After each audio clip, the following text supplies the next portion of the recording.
All right. Good morning, everyone. Today is June 11th, 2015, and this is a special meeting of the members of the New York State Liquor Authority.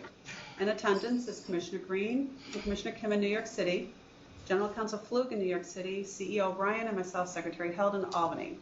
Today's calendar consists of 3 items. We'll be calling the order. The meeting is being recorded and will be uploaded to the authority's website at a later date. So we are getting through our technical difficulties. When your matter has been called, please approach the podium and state your name clearly for the record. The first 2 items that we're calling is items 1283I, or L and M. It's E. Savoy. Mr. Sussman? Good morning. Good morning. Good morning in Albany. This was a disciplinary.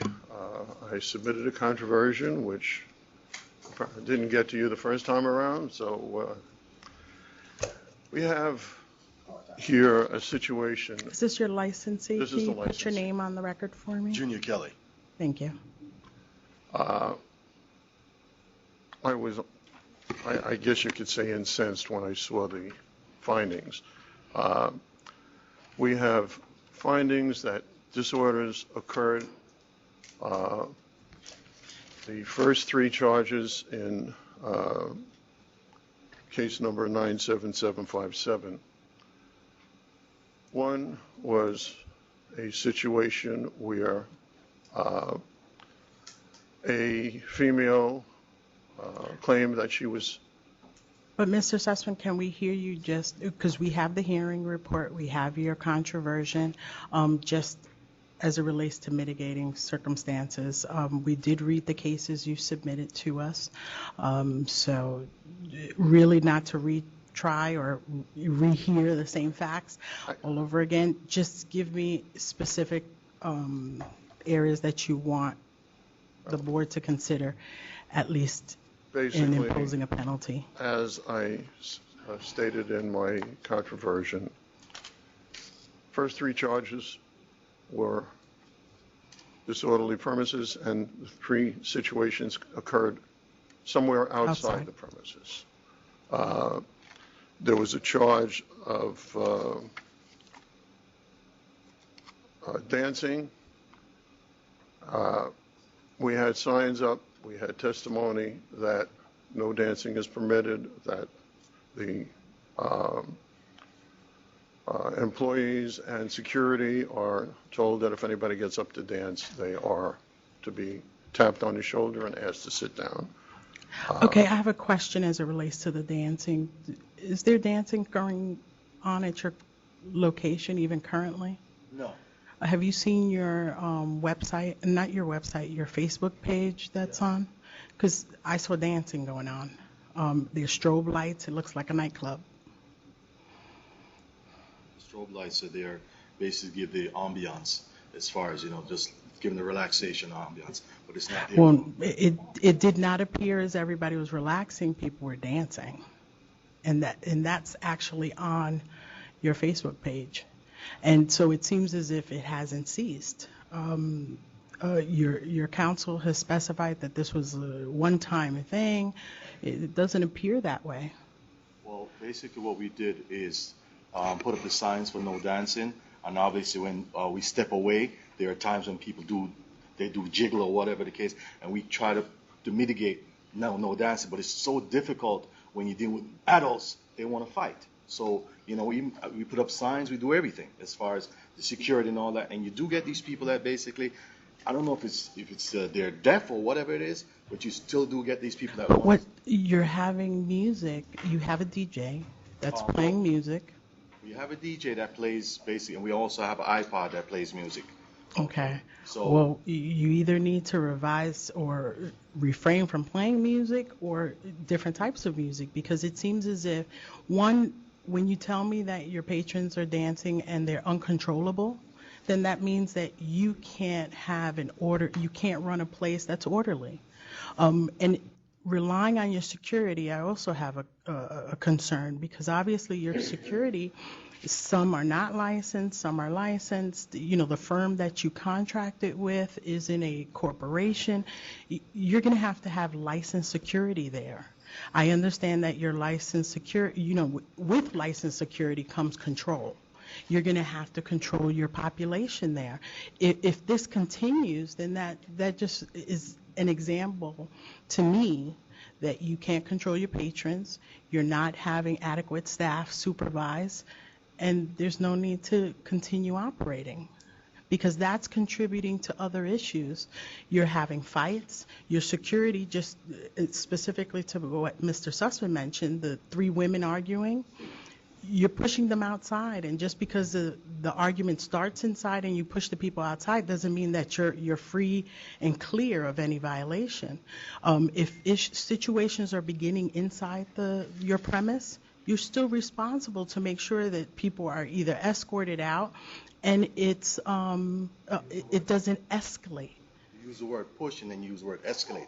What we do is that once they start wanting to fight, we are not the police. We call the police, and then we have to escort them because we have to protect the other patrons inside. So we escort them. They went outside and got into a car and started fighting. No, these are the 3 women that were actually outside in front, not in a car.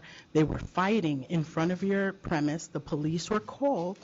The police they had to arrest them to get them removed from the premise. A mother and a daughter. No, can I specify what the testimony was as far as the arrest? A woman was arguing outside. The police put her into the car. And but when you her say mother, testimony, her mother said, you can't do that. But when you say say testimony, take a step back and tell me what the security guard told the police. Do you want me to read it? Okay, let me read it. This was the first charge.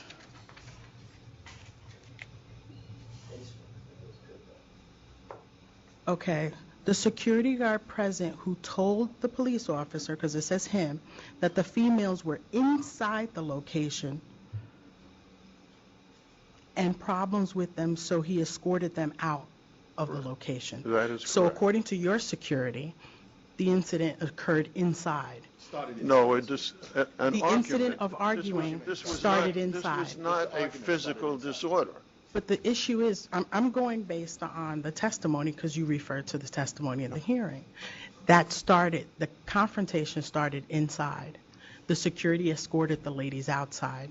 The police were called. So what that tells me is that your security was not able to disperse the women arguing.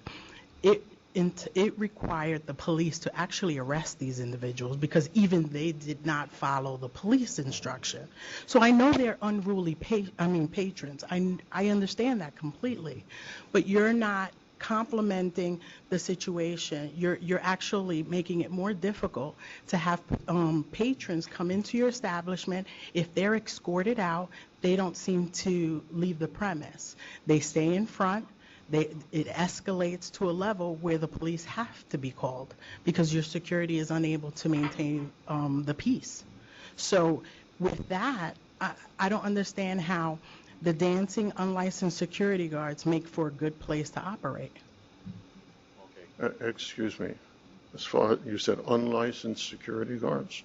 Well, the firm that you contracted with was not a licensed It turned security out, firm.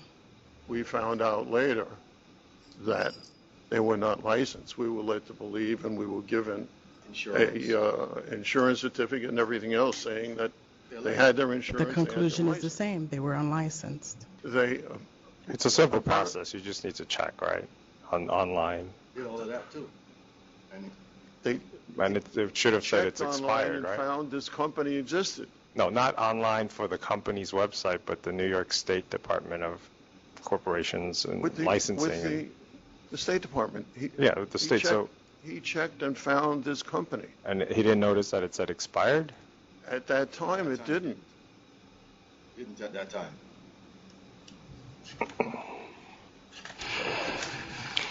But again, the 1066 says we shall not permit a disorder to occur on the licensed premises.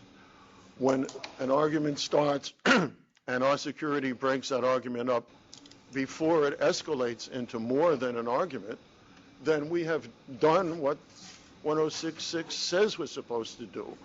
And if we have to put them out and then it escalates outside, we have done what your handbook says. It says if there's a problem, call the police. Well, what about That's- the 118 charge? What's that? What about the 118 charge? I don't hear. The section 118 charge on I- or about the premise? I'm sorry, I don't hear you. The section 118 charge. This is what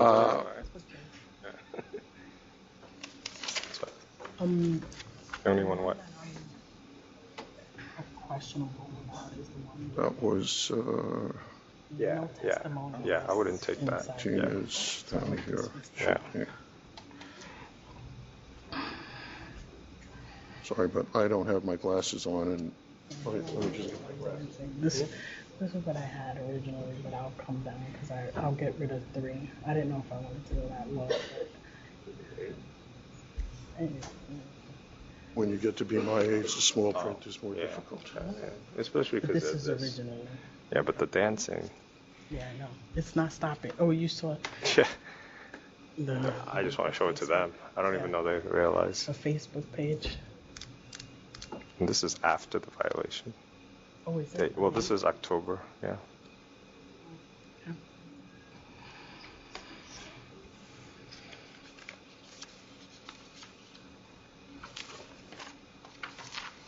Where is that?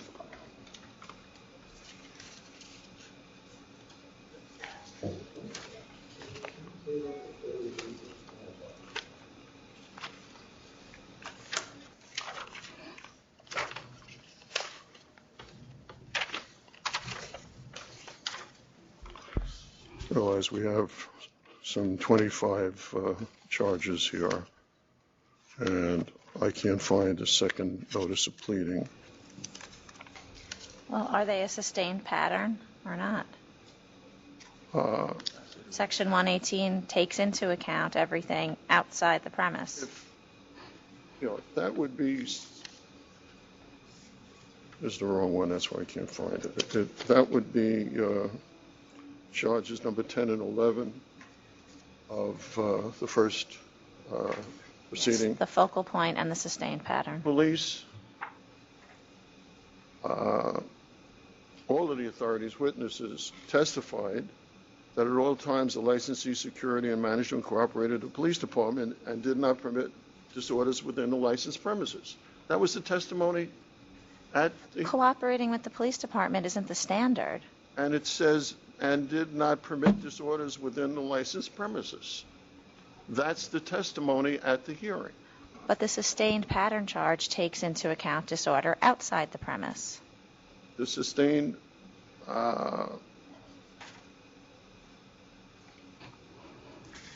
again, in my controversion, I said that the situations that arose outside, the licensee called the police.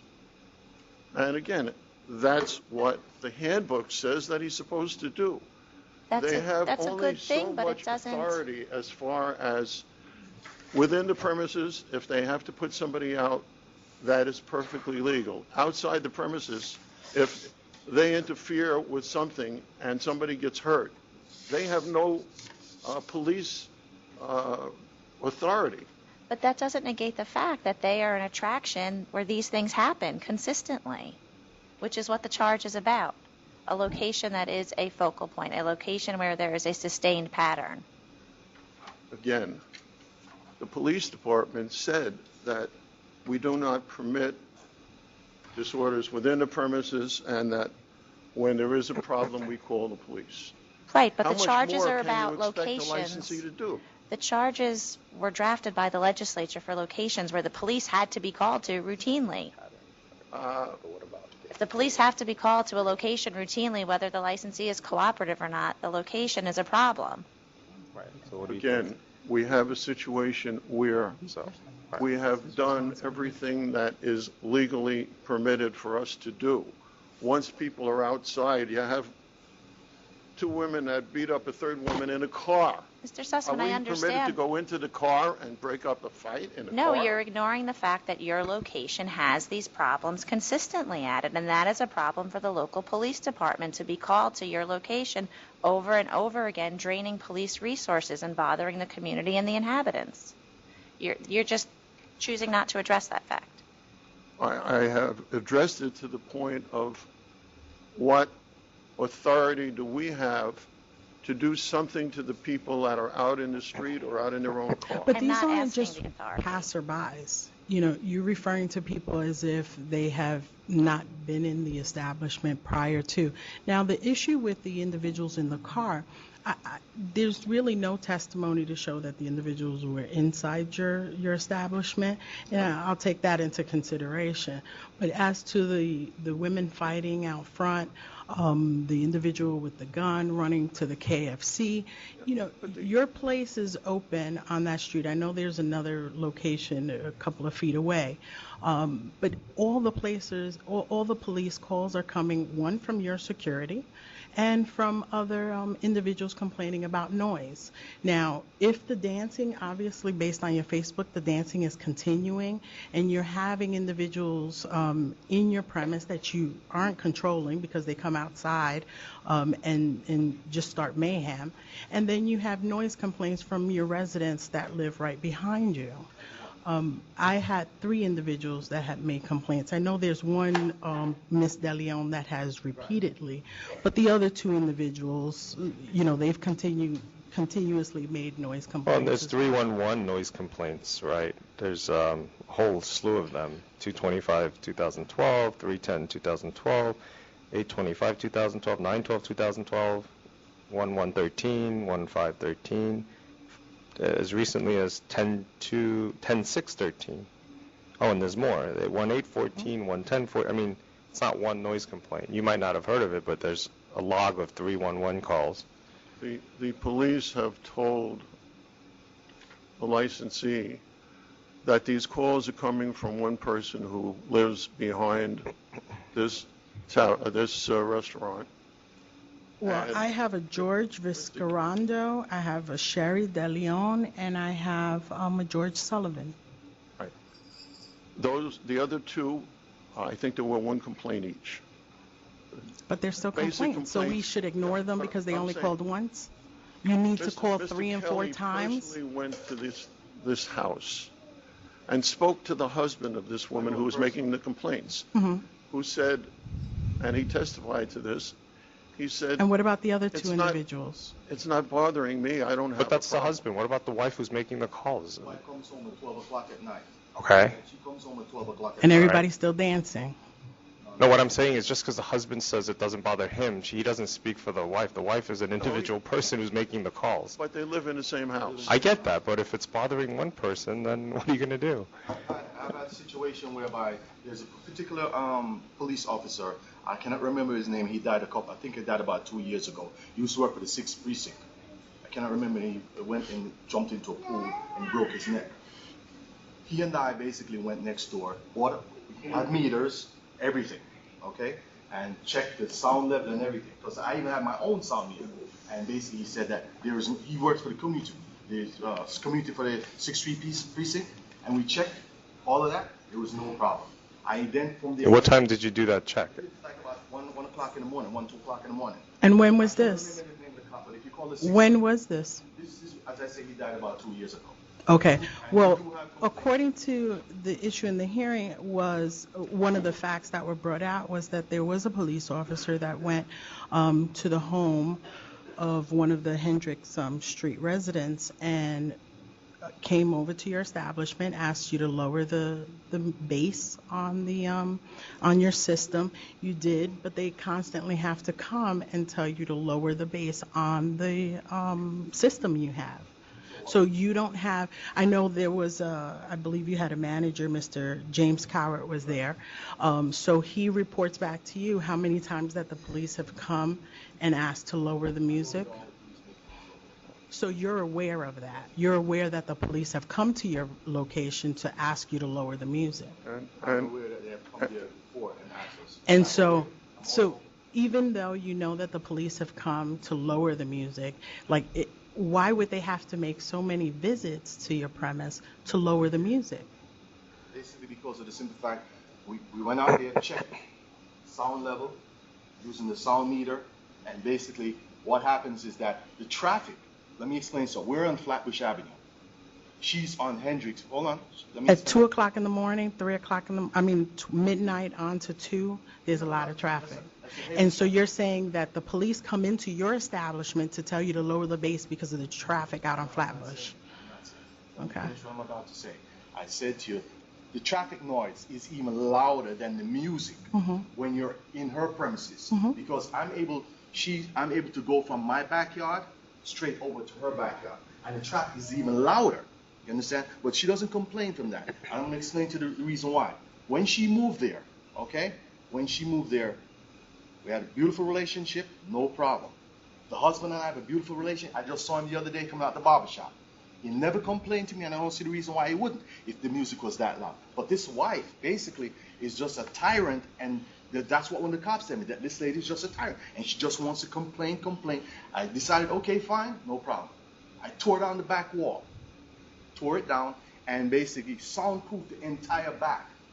As of when? I did that about, I would say probably about a year ago. Okay. Cost And about $10,000. have you met with Mr. Sullivan and Mr. Vescaro, who also had noise complaints? No, Mr. Sullivan, I never met him because he never came by. Okay. Okay?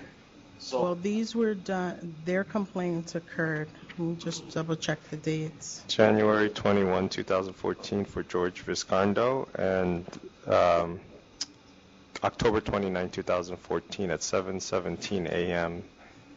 from George Sullivan. The soundproofing wall. You said your soundproofing wall went up when? I said so approximately about 8, 9, 10, maybe close to a year. I ripped out the entire back, spent about $10,000. Those complaints are with them. And I also brought the police in. They came by to see me soundproofing the entire back. Okay? That's what I did. The reason, because what happened, the back ear was all glass. So we did soundproof, take out the glass, and soundproof the entire back area since then. But why soundproof if you say that you're not loud and you're just getting complaints from this one woman? Why go through that expense Can I if you have no try loud to music? answer two of your questions? No, with the I same want your answer? client to answer my We have question. acknowledged Mr. in- Kelly, can you in answer my question? Controversion Miss- that Mr. Sussman, Sussman, can we have Mr. Kelly answer the answer? questions, please? Why have I decided to do that? Because of the simple fact, since she's complaining, what else? For one patron that's complaining and the police, if the police have been out there to tell you to lower it. No, I know, but it's because I want it specific. Why soundproof if you've had only that one woman complain? Because according to you, you don't know about Mr. Sullivan and Mr. Escato. Why do that? Because of the simple fact, one can go from one to many. So the point is that if I can please one, I can prevent many from having a problem. So my thing was to soundproof for her. Once I take care of that, then I won't have a problem with the other many that might follow. Okay, so since you're soundproofing, have you continued to have complaints? No, I haven't had any complaints. These happened in October of, what, 2014? Is that the most Yeah, recent? October 2014 was from George Sullivan. It was at 7:17 a.m.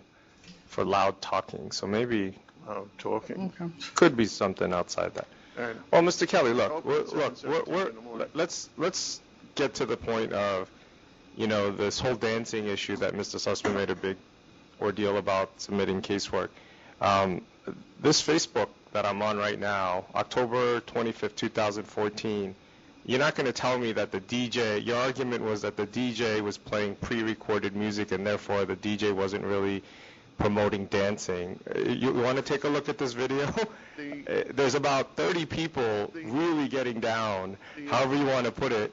And so, to tell me that this was one isolated incident after you look at something like this is very incredible. I have not seen it. You want me to show it to you right now? Would you like to see it? I don't disbelieve you. I'm just saying, it goes to that whole argument about the dancing that makes it very incredible, and it also affects the testimony of other things you're saying. I mean, you do have a clean adverse history, which I'm taking into account. Exactly, and you haven't had adverse history except all these slew of charges now that are coming all at once. So I will take that into account, but you can't tell me that you don't have dancing going on at that activity. What I'm saying to you, I don't promote the dancing. I try to You cannot tell me after you look at this video that you do not promote dancing. It's not a matter of just a DJ and strobe lights playing. This is here. Please, you can take a look at this. You know what I'm talking about, right? So how can you tell me after looking at this that there's not a promotion of dancing? Well, okay, now I'm going to say this. All right, you can go back to the mic. No, you can go back to the mic. Put it into the record, please, so that I just wanted to show you this is not just some people dancing and you having a no dancing sign and not ignoring it. I'm ignoring it because they're adults. Okay. I want to say this to you. Sure. Now, I'm not sure how you're aware. Basically, these young folks today, what I consider dancing is a man and woman. Okay?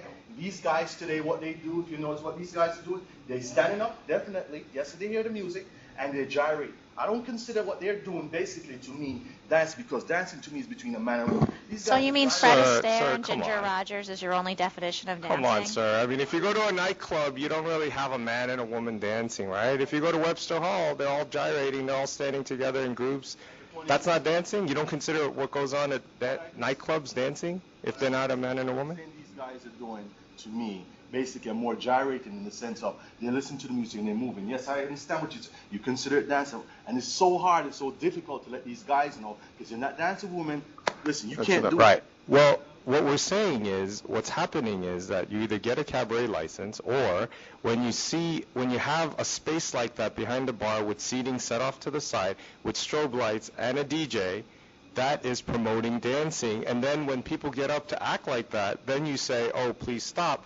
Well, you're sending off the wrong message, which is, in my definition, a promotion of dancing. You're actually allowing it to happen. And once it happens, you're telling me, oh, they're adults and they'll get into a fight with me, so I can't stop them. What I try to do is So then you're going to have to either apply for a cabaret license or rearrange your premises, stop the strobe light, get rid of the DJ, and put tables where the dance floor is. Well, then... they move it.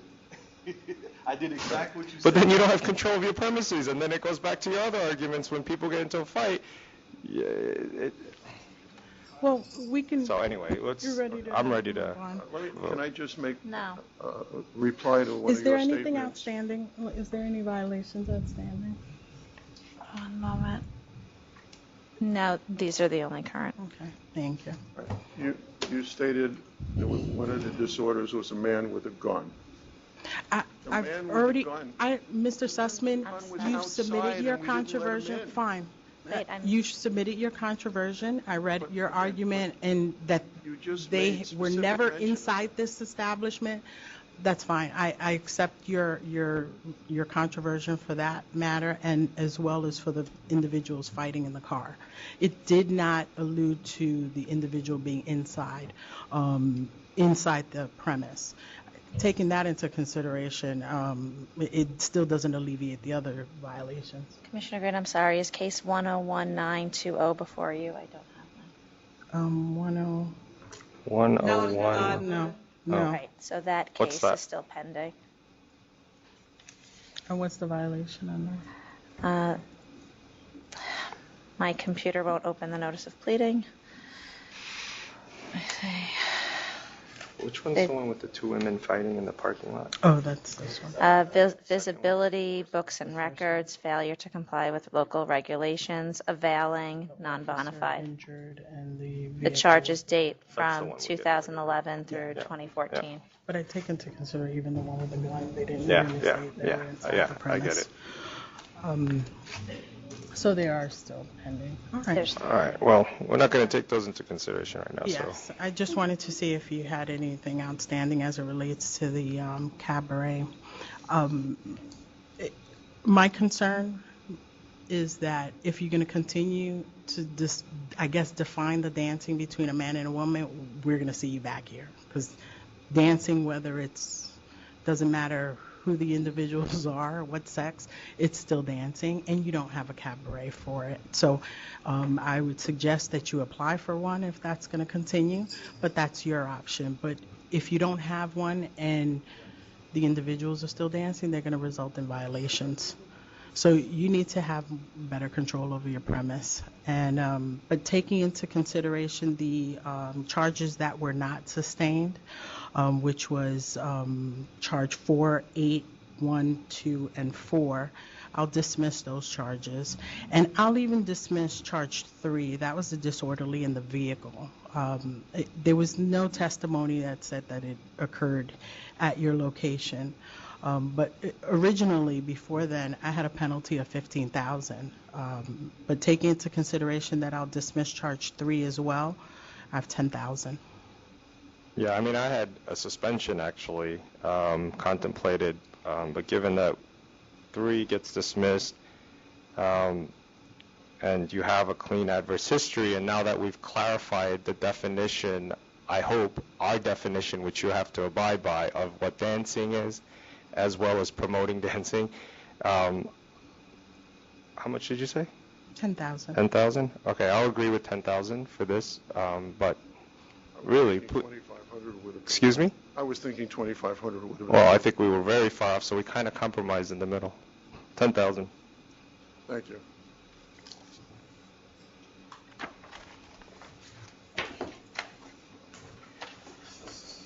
The next item is 1283M. It's Wayland Seymour. Mr. Kozetsky? Yes. Morning. Good morning. Morning. When last we were here, this matter was put over for it to go back to the community board, and I am sure that you all have seen the resolution, both of the Brooklyn CB1 SLA committee and the resolution of the full board of Community Board 1 in Brooklyn. It has now been approved with some tweaks to the stipulation that was submitted to you at the last full board meeting, and we've agreed to all of those stipulations. It's been overwhelmingly approved by the community board, and we're here.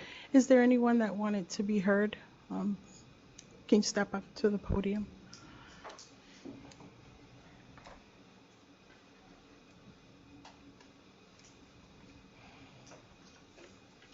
Hi, good morning, everybody. Good morning. Good morning. Good morning. Mr. Kozetsky, could you? Can you state your name? My name is Frady Moskowitz, and I was born and raised in the community, just within a couple of 100 feet of the establishment that we're talking about. What's your address? It's Are you one- currently a resident of the? Okay. What's your address? I live at Taylor Street now. I've lived at South 8th Street, within 200 feet of the establishment, up until very recently when I just moved out. You're at Taylor Street, Right. you said? Right now I'm on Building Taylor, number? 159, Okay. and I still have the apartment on 159 South 8th Street, which is right around the corner of 175 Broadway. As the mother of 9 children, I can tell you that this is very important to me, that I've taken my time to come speak with everyone today. We know from Hillary Clinton that it takes a village to raise a child, and the nature of our village is really being threatened. This is a community that is very family-based with lots of children, and I don't need to tell you how bad alcohol is to a child and how important routine is to children. If we are going to have events the way this agreement is stipulating, which according to the math that I've done basically works out to at least 1 a week, or maybe even 2 a week if all of them get done. Well, it that's says what- unlimited, and so it would be unlimited, so more, it could be it can 2 be every day. 2 every day. So that is very disruptive to the routine of children. If this goes on till 12 in the morning, till the unloading, until everybody gets home in their cars, we'll be waking up the children almost every night. I don't have to tell you how hard it is to get all the children on their buses in the morning on time. If we will have disruptions every night, this is like living in Walmart Supercenter parking lot.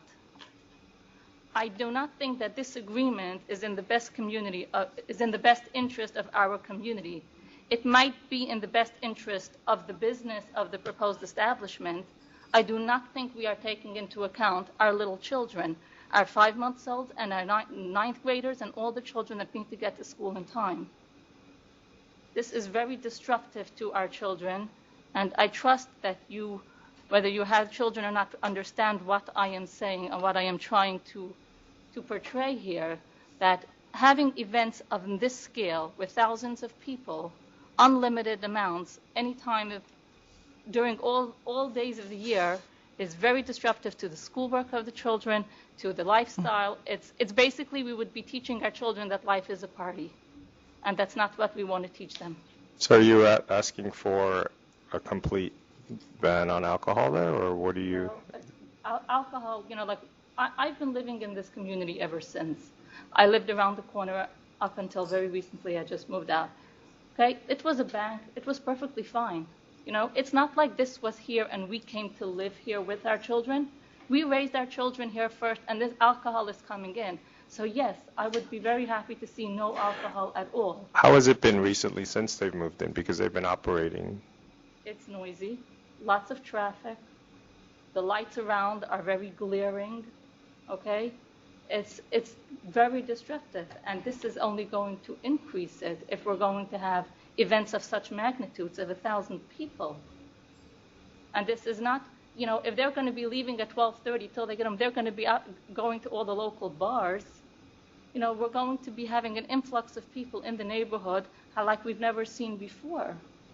What about the smaller events? Smaller, quiet events. Peter Luger was at the corner way before I've come there. They were probably operating before I was born. Nobody has complaints to them. They're quiet. They close early. Everyone comes for a sit-down meal and leaves after that. There's no dancing. There's no alcohol. There's no, after they leave, they're not still out to party. When these 1,000 people events are going to be there, they're still going to be out to party the night away. And they're going to be going to all bars and things on Broadway, whatever there is, whoever's open, and I'm sure a lot will want to be open for business. Okay. This is not what... Thank you. Okay, I thank you, and I trust that you will take this all into consideration and think of our children when you make the decision. Thank you. Thank you so much. Anyone else?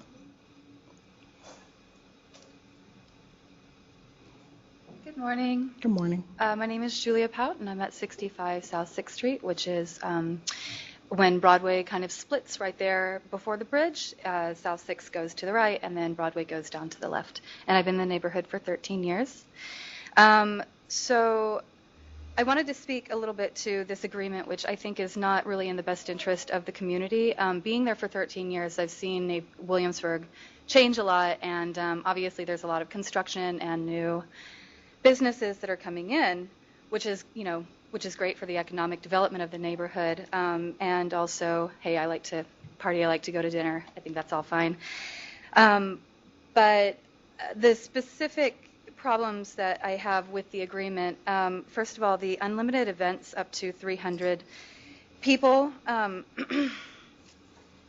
I want to speak first to the scale of the Williamsburg Savings Bank. It's a beautiful building. It's a gigantic building. I work in the events industry and planning, and I know that in terms of scale, an event with 200 people in such a large space is not going to be promoted. That's not seemingly what they have this space for, because when you have a small event in a really large space, the event looks even smaller. So people who are having these promotional parties are not really going to be interested in anything of that scale. So I don't think that really is that kind of doesn't, it's neither here nor there. But if, in regards to the events up to 300 people, if at least it was limited to one every other day, that would give them, there would be less issues and noise with like loading in and out, which we already see. You asked her specifically about what it has been like up to this point.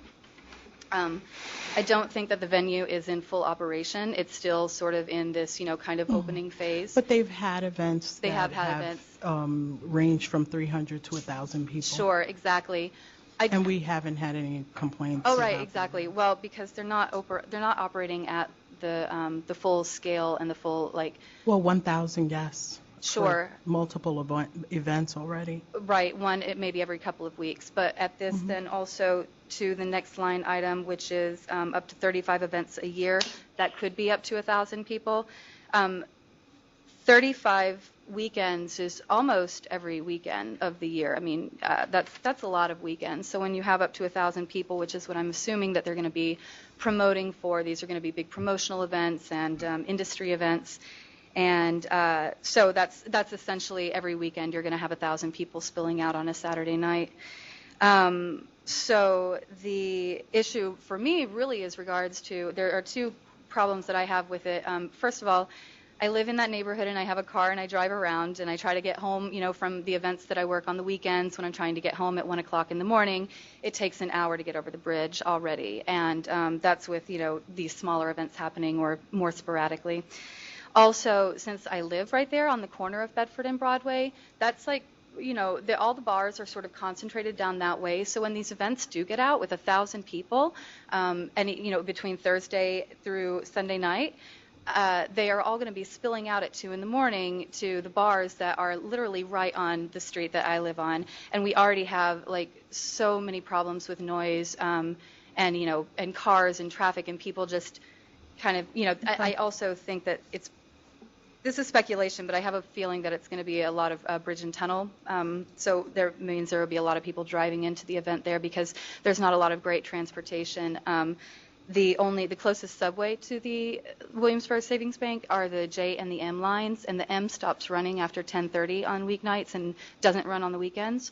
So it's going to be the J train, people walking from the L maybe, but mostly taxis. They did provide a report on traffic, and they did do a study on that to see how they can modify their security and actually move along people, because not all 1,000 people are coming in a vehicle. Of course, yeah. So they've put together a plan. Have you been able to see that they're going to have parking lots and valet to move along the traffic? Okay, and all their events aren't going to be 1,000 people, so that would be good. But I still think that even up to 35 events a year of that scale is excessive. Okay. I think that 15 would be a reasonable number, and then even of up to 800 people as opposed to 1,000. Okay. And then the up to 110 events per year of 300 to 547. At some point, when you get over 500 people, it doesn't really matter if it's 500 or 800. That's a lot of people spilling out into the neighborhood and into that one specific block, which is already, like I said, becoming very congested for a residential neighborhood. So I would say if, going from the 110 events to maybe 70 might be a decent compromise. I mean, even at this, it's still, we're just trying to look for, Did you have an anything opportunity here to that might be. participate with the community board, or did you actually testify before the community board? No, I'm actually not a part of the association. I was only recently introduced to this bill or this agreement and what's been going on, and thankfully I was able to make it today because I think the meeting was scheduled at such short notice. I actually talked to several of my neighbors and friends and people who live in around the neighborhood, but nobody was able to make it. No, Okay. This is the first time. Well, a lot of these issues they've heard at the community board, and we actually sent it back to go over some of these items. And obviously they had an agreement. Okay. Whether or not we'll take that into consideration, but at least Can I speak quickly to the closing times? I'll be brief. Yes, and just before you do that, because you've really thought this through, it seems, what about the unlimited events per year? What kind of number would you suggest for that? If you had a number. Again, if we doing something that is even every other day, so taking it from 365 to, even 180. Okay. Just curious as your thoughts. Anyway, thank you. And your closing times, you were saying? Yes, thank you. So the 12:30 a.m. except Thursday when closing will be 2:30 a.m. People still get up on Friday mornings to go to work. And I think that is pretty late for that many people to be spilling out, because that means there could theoretically be a 1,000-person event on a Thursday night. And then except November through December 31st, we all know that that's the holiday time, so there's going to be a lot of parties. And obviously, it's a beautiful place to have a holiday party. I would go for sure.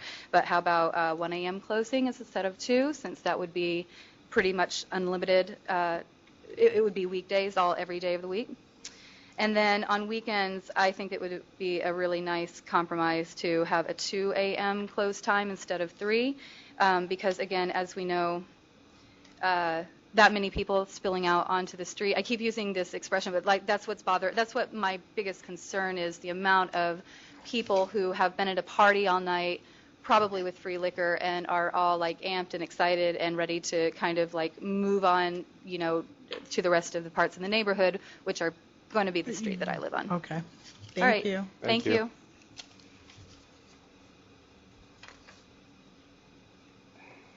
Good morning, Commissioners. Good morning. Morning. Suzanne Terhorst. I live at 170 Broadway. Thank you for letting me speak. I know you guys heard me last time. The reason I keep coming back is I still, kind of hearing this whole thing and attending meetings, am pretty convinced that it's important for you guys to hear from the most immediate neighbors from Wayland B. Seymour. You submitted a letter. I did. And I read that, and you're in support. I am And in you speak for support, the. and, How many apartments are in that building? we have 12 units on both sides of a double building. Okay. So, All right. and I'm the president of the board, so I do speak for our board.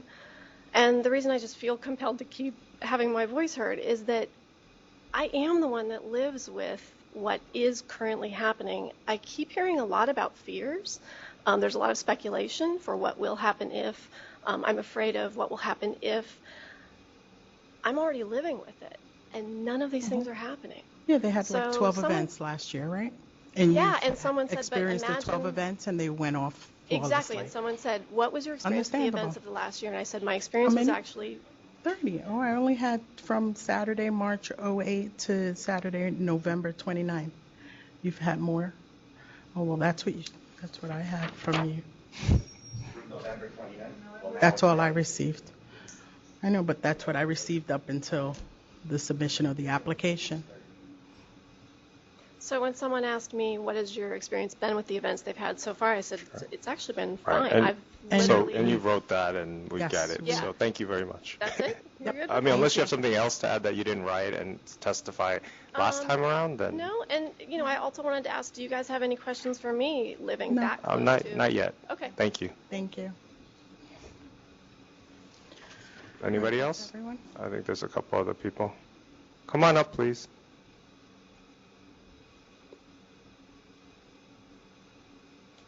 Evening, everyone. Good morning. Good morning. I just emailed it. I don't know. It's Can you state your name for the record?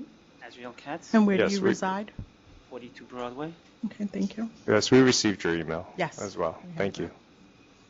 So also, if you have anything additional outside of what you I have a wrote. copy. Okay. Everyone is. We haven't. All right. Thank you. Even usually I'm representing community and I'm dealing with community. I'm dealing with government. I have one problem. I never have spoken in public.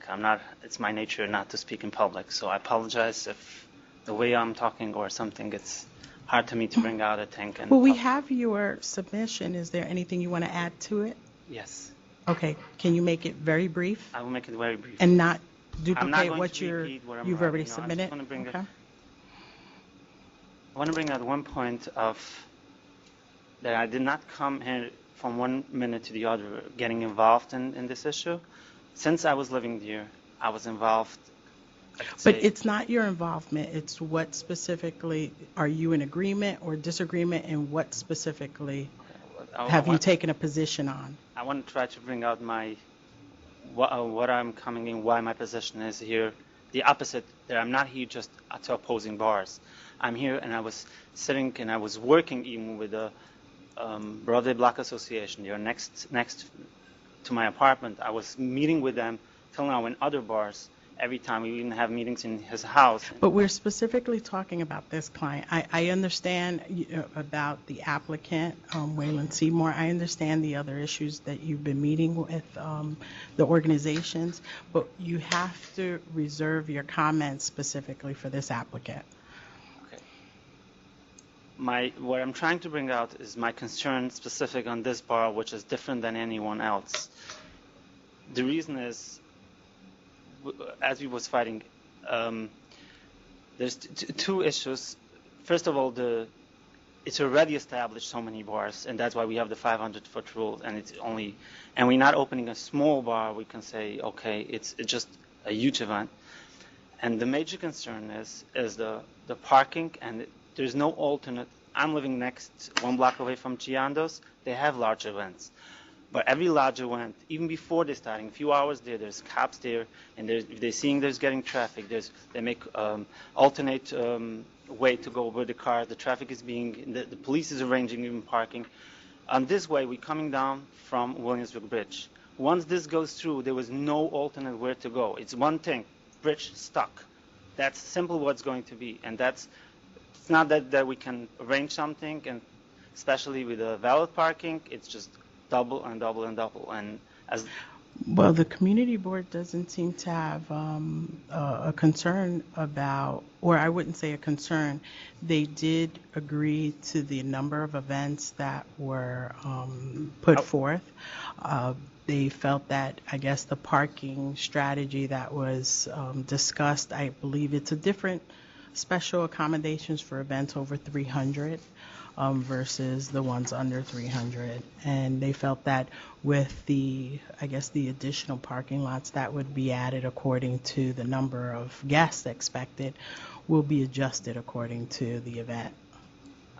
I just want to bring out, trying to explain the community board approved it. I was sitting at the first time they came to community board. So you're under the understanding that they did not? I understand they write this, but I understanding as we were sitting, I was just trying to begin with when you came to the community board. It was not even trying to accommodate the community. It's not even trying. I understand the community board has his agenda. I mean, I understand in politics. I'm in politics. I'm presenting a human being, people living on the street. Right, I understand the community. So you said the two concerns you had was parking and transportation, traffic. The main concern is the noise and the parking. The noise and the parking. Traffic and noise parking. That's Got the main concern. Okay. I'm trying to bring out understanding community board has their pressure. No, we understand. We I understand. want to bring So let's move on beyond the community board. I want to hear your concerns. So you said traffic, parking. I'm just trying to bring out. Even I was trying to call up the borough president to get. As a community representative on this specific, and I was only getting the runarounds, I could not get an appointment. And I get appointments in City Hall, I get appointments... Well, that's because they're supporting it, and obviously they realize that you're opposing it, so they probably, that might have been the case, but... the pain of the people who are living there. Right. And we are not opposing every bar, and I can give you an example. When we have a bar was coming up, it was called just next to my... We understand the size and scale of this is much larger than a smaller bar. We came to the community board with application, 50 signatures, none of them was of the block. We went to the community board. This people is not even considering. But that has nothing to do with... Yeah, Mr. Gatt, we understand you're not opposing every bar, and that's not why you're up here. We understand that your major concerns are parking, traffic, and noise. Is there anything in addition to that you'd like to tell us? Otherwise, we have your submission, and I'm not trying to cut you off, except if you're repeating things, and because we have other people here. I'm repeating things that he was being told. It's not here in the. He was being told. I know of this as soon as this banner was sold. I was at the community board. What is going to be the plans? It was created for Art Museum. And I know clearly, I was seeing notes from community board. I spoke to the members. I'm not a community board member, but as a concern of mine, first of all, I'm a condo president, which is 30 units just as, and then I'm as all the schools, what I'm dealing with all the parents, I'm a liaison. And no, we understand you represent a section of the community and you're in opposition. So, and you understand that maybe they didn't present and work with the community board from the day one, and that's frustrating you. So is there anything else on top of that? He was notified before putting in the money that there was issues, and it was not addressed. And he was addressing it at the community board the entire time. And the honesty, what he was having to providing parkings all the way with fooling information. I have this, I have this. It's not showing any honesty. The last time we were showing about dancing, he's saying no dancing, and we proved them. It's not a person coming across, and once it's approved, again, there's no way we're getting back. And the main concern, what I'm saying, which is we can say, let's say as something happened, we will have police arrangement, we'll make, this is Williamsburg Bridge coming down. There nothing is going to be, no alternate could be done once this is approved. So I'm really asking this should be completely denied, or at least not more than 300 people, which 300 people, we can think it's going to be traffic, but it will be like something done. Okay. Otherwise, I don't see anything will happen. And I think in your submission you said complete denial, or you had certain things that you put in the notes. Mm-hmm. It just like the same thing like I'm saying with the community board is saying they're making their compromising, but right, okay. The real the real stuff is the problem is it's the bridge. And it's Understood. The bridge is as good. it There's is, no other congested way to with go. So many bars, and I don't see such a large event. Okay. Such a large bar. Okay, thank you. Next. I think there's still other people.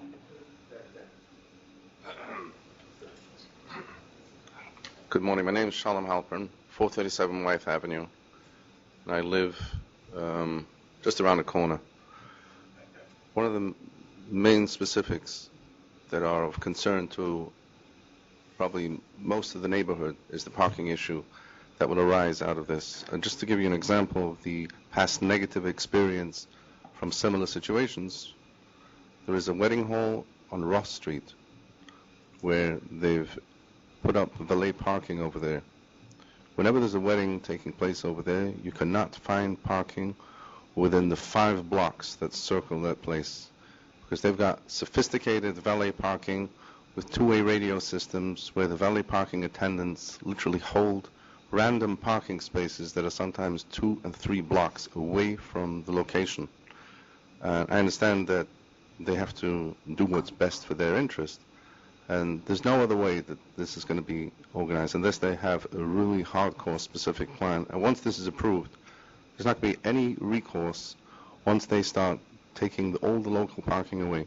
To give an example of what happens on Ross Street, I attend a class in the evening that starts at 10:30.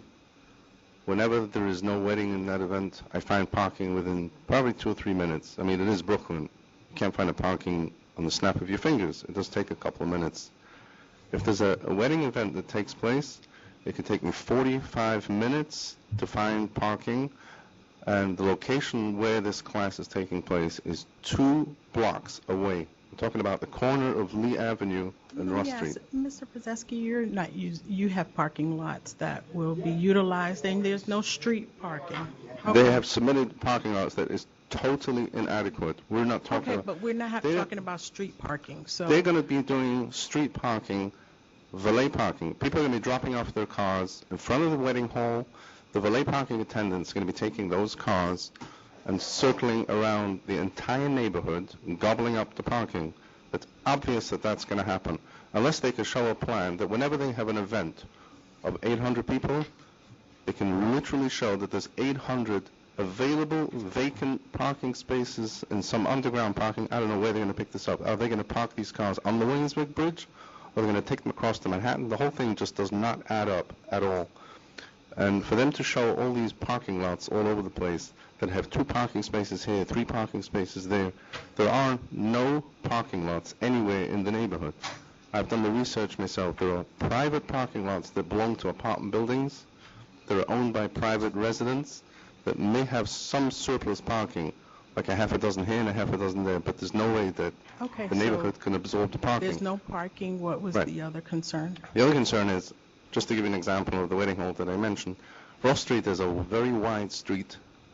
It's probably 1.5 times the width of the average street. It's even got like sideway angle parking in some parts of Ross Street as a result of it being very wide. I'm talking about the block that goes between White Avenue and Bedford And Avenue. the concern is specifically? It's a one-way street. You can almost not get through it on the evening where there's a wedding taking place, because people come, they slow down, they get aggravated when you honk from behind because So they've got to drop the issue off. is the traffic The slowing on traffic Broadway? is a big issue because Broadway over there is Which not has a... been mentioned. It's been mentioned, but it's not been addressed with hardcore solutions. This is going to be a traffic nightmare because Broadway is a 2-way street, not a 1-way street. They're going to have double parking in the middle of the night with high-lows, unloading and loading stuff, commercial needs for the caterers.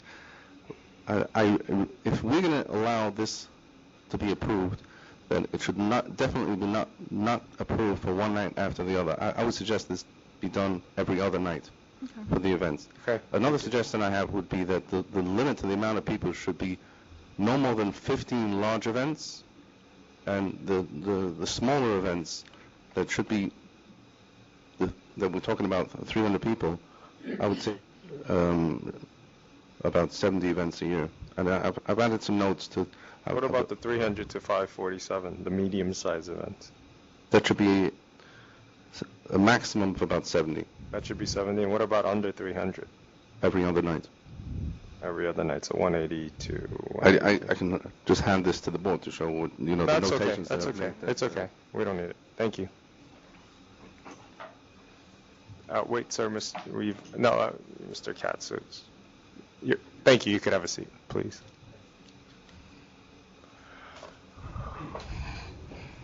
Mr. Huxley, right? Yeah. Mr. Huxley. Still morning. Good morning, everyone. Good morning. Jerry Esposito, District Manager, Community Board 1, Brooklyn City, New York. Okay. You have our report before you that was voted on and approved by the committee and then later voted on and approved by the full community board. I'm here to answer any questions you may have.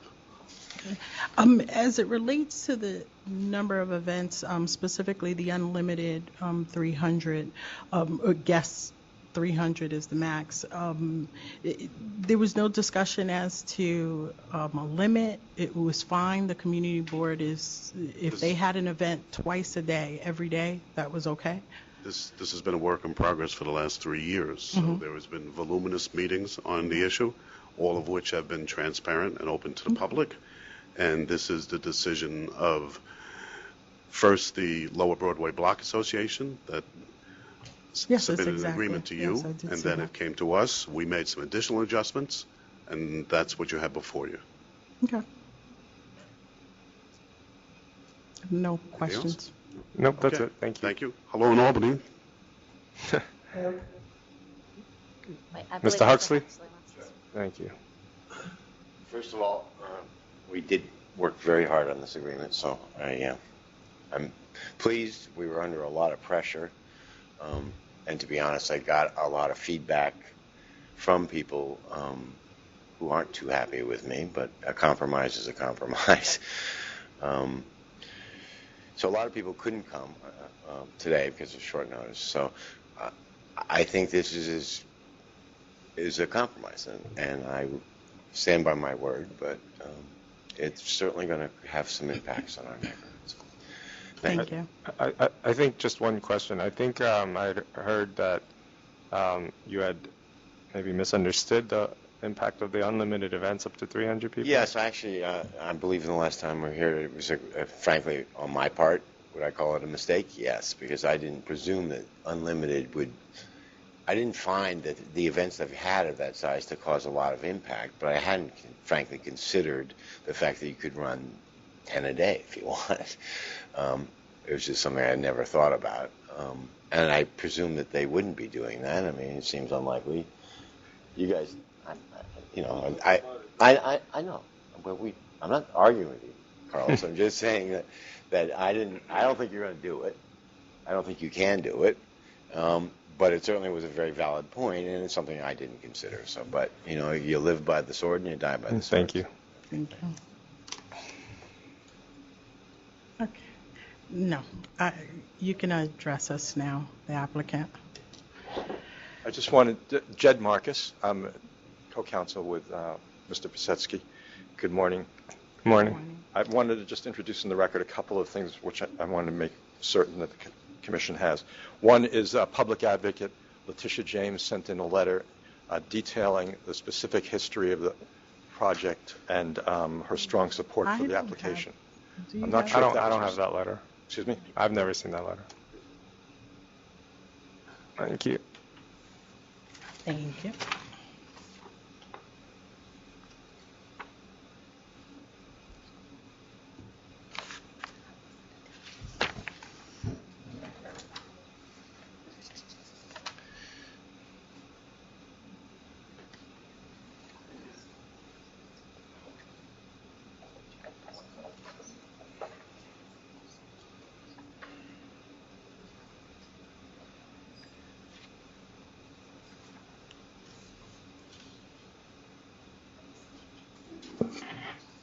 I like the last paragraph where it says, provided they meet all other criteria set by your agency to qualify, I will support your approval.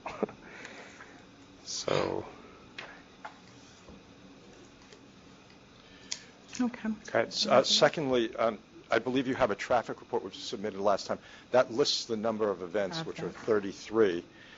That also made some recommendations for improvements to traffic in general in the neighborhood, as well as addressing the half hour, which is a critical period when guests arrive at the facility. And I have an email which I believe was sent to you from Keith Bray, who is the Borough Commissioner for the New York City Department of Transportation, saying that the traffic improvements that were suggested, which are basically timing of some street lights, will be made within the next month. So you have the assurance that additional traffic amelioration measures, which again address overall traffic volume in the area and incidentally the half hour that's of concern to the operation of the facility and maintaining traffic flow without interruption. Next, here we are. I just wanted to point out that a lot of the discussion that's had in the opposition has been conjectural and speculative, and we have a high volume of actual practice, actual functions that have been laid out to you in detailed documented reports by Meyerson Security, by the traffic study, the traffic company you have, Sam Schwartz, one of the foremost traffic engineering firms in the city, and by Allied Parking. One salient fact in Allied Parking is they said the average return trip of a car when a guest is waiting to get their car back is 4 minutes and 45 seconds. So the traffic flow is not at all impeded by the operations of the building when it's operating at its highest level. And what's the maximum amount of guests that we're determined? One of the things that's also reported in the traffic study that you see is as the guests get higher, the facility has been aggressive in its implementation of traffic control measures. And so the larger events actually have many fewer cars per guest than the smaller events because... So what was the answer to Commissioner Green's question? I think I'm getting to it. Okay. Yeah, I wasn't sure if you were. Yeah, so that buses have been used and scaling up of the valet service and increased curbside parking to assure that there's no problem as the events get higher, so that the 1,000-person events have had no more impact than the lower-person events. Is that the answer? But that study was conducted on what was the number of guests? It was for the 4 minute, 45 seconds, or what that you just cited. There are two things. The parking operator, right, Allied, presented you a report which describes their operations, and the 4 minutes and 45 seconds is the average across all events. Across all events. Across all events, yeah. That's not very helpful when, 1,000 to 200 is going to be very different, correct? But you agree with me on that? So even I for don't 200 necessarily guests, agree with you because wait of what I 4 said. minutes? That the valet operation is scaled according to the events.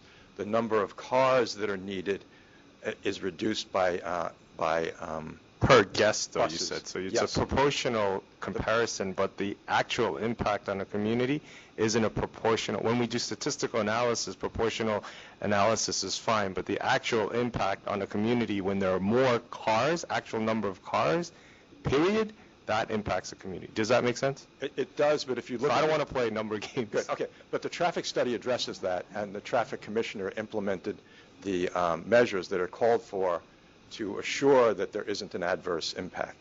And that's what's presented you in the traffic study and the email from Keith Bray saying that he, in fact, has implemented the recommendations of Sam Schwartz. Then another item I wanted to bring to your attention, and that is that this facility, it's a highest quality catering facility. Its competitors do not exist in Brooklyn. It's the only facility of its kind in Brooklyn. Its competitors are the Plaza, the Abigail Pierre. Kirsch at the Navy Yards isn't a competitor? Excuse me, no, it's not a competitor in terms of the quality and the price point of this facility. Its competitors are the Pierre, the Plaza, Capital, Cipriani, and Manhattan.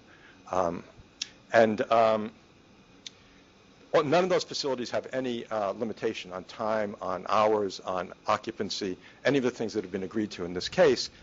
This facility has extended the city's economy. It's produced a benefit for the city by extending this aspect of the city's economy to Brooklyn, but it is in competition with the Manhattan companies, with the Manhattan firms.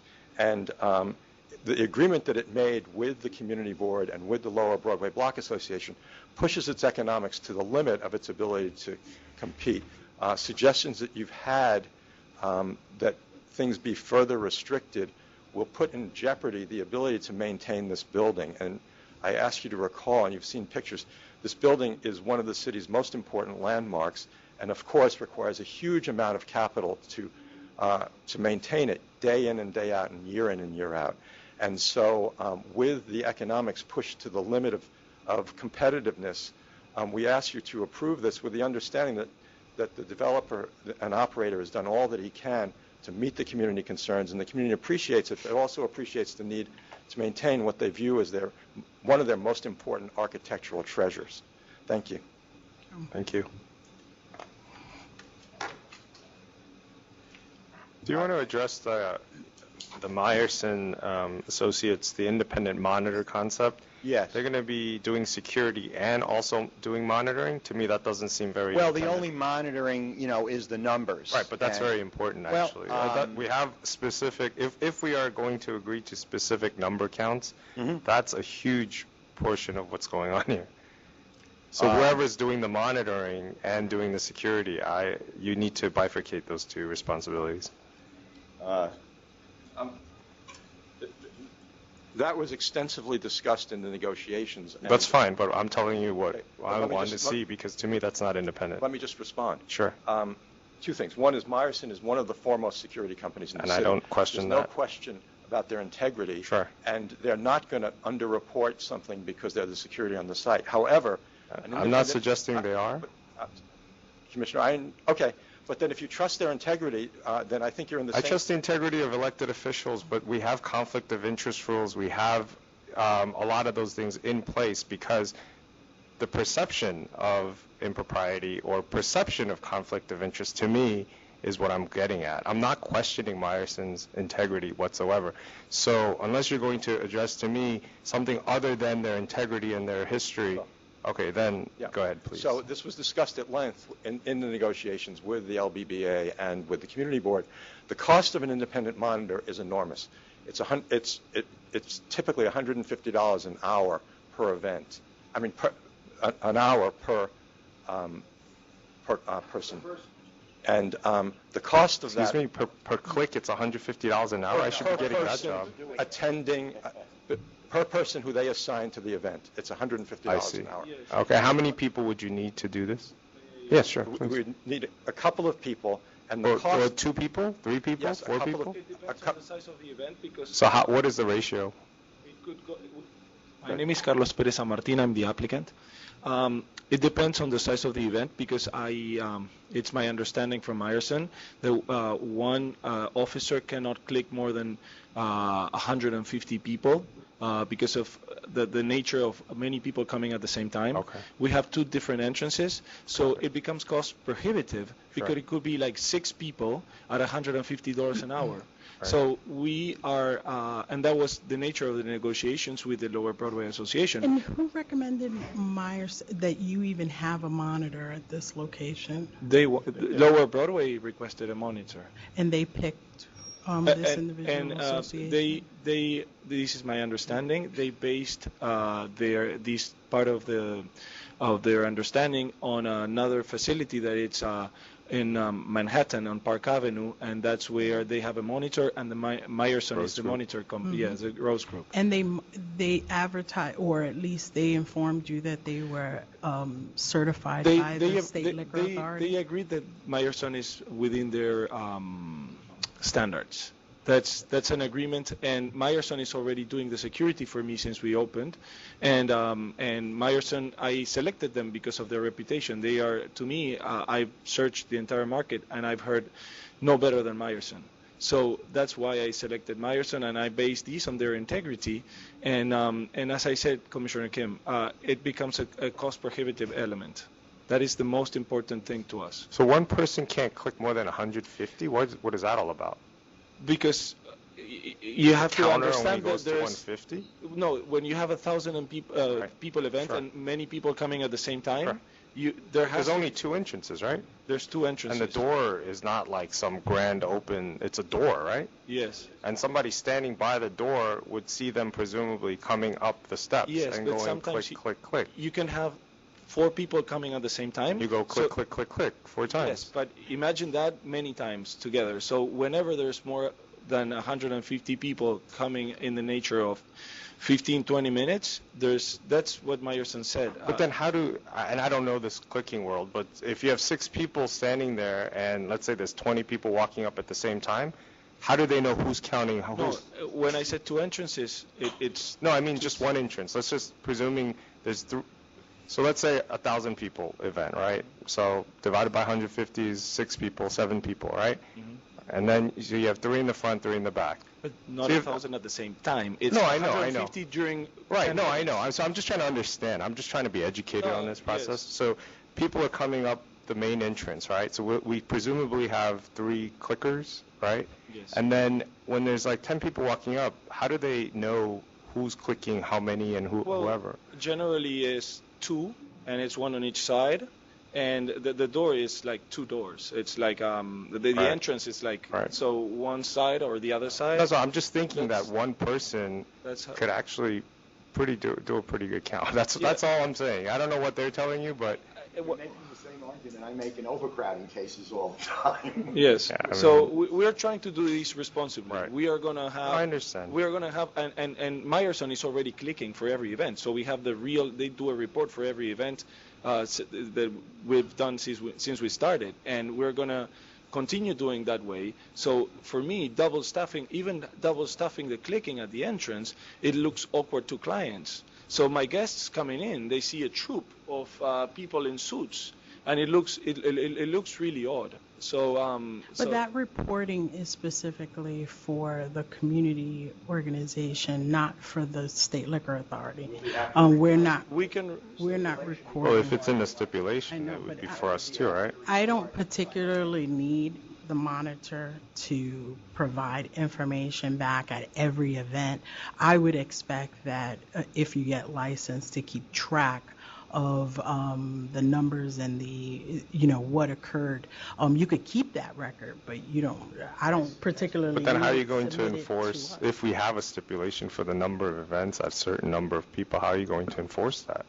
But they have to keep a record. I just don't want it to be forwarded to the SLA at every event, after every event, to forward us a report. Maybe. Can I just clarify what the agreement says? It says that the report will be supplied monthly to the SLA. Yeah, even that I think is excessive. So it's up to you. It's up to your call, but they will submit something monthly if you would like to change that. That's I mean, we can submit it whether you look at them or whether somebody does or not is certainly within your own purview.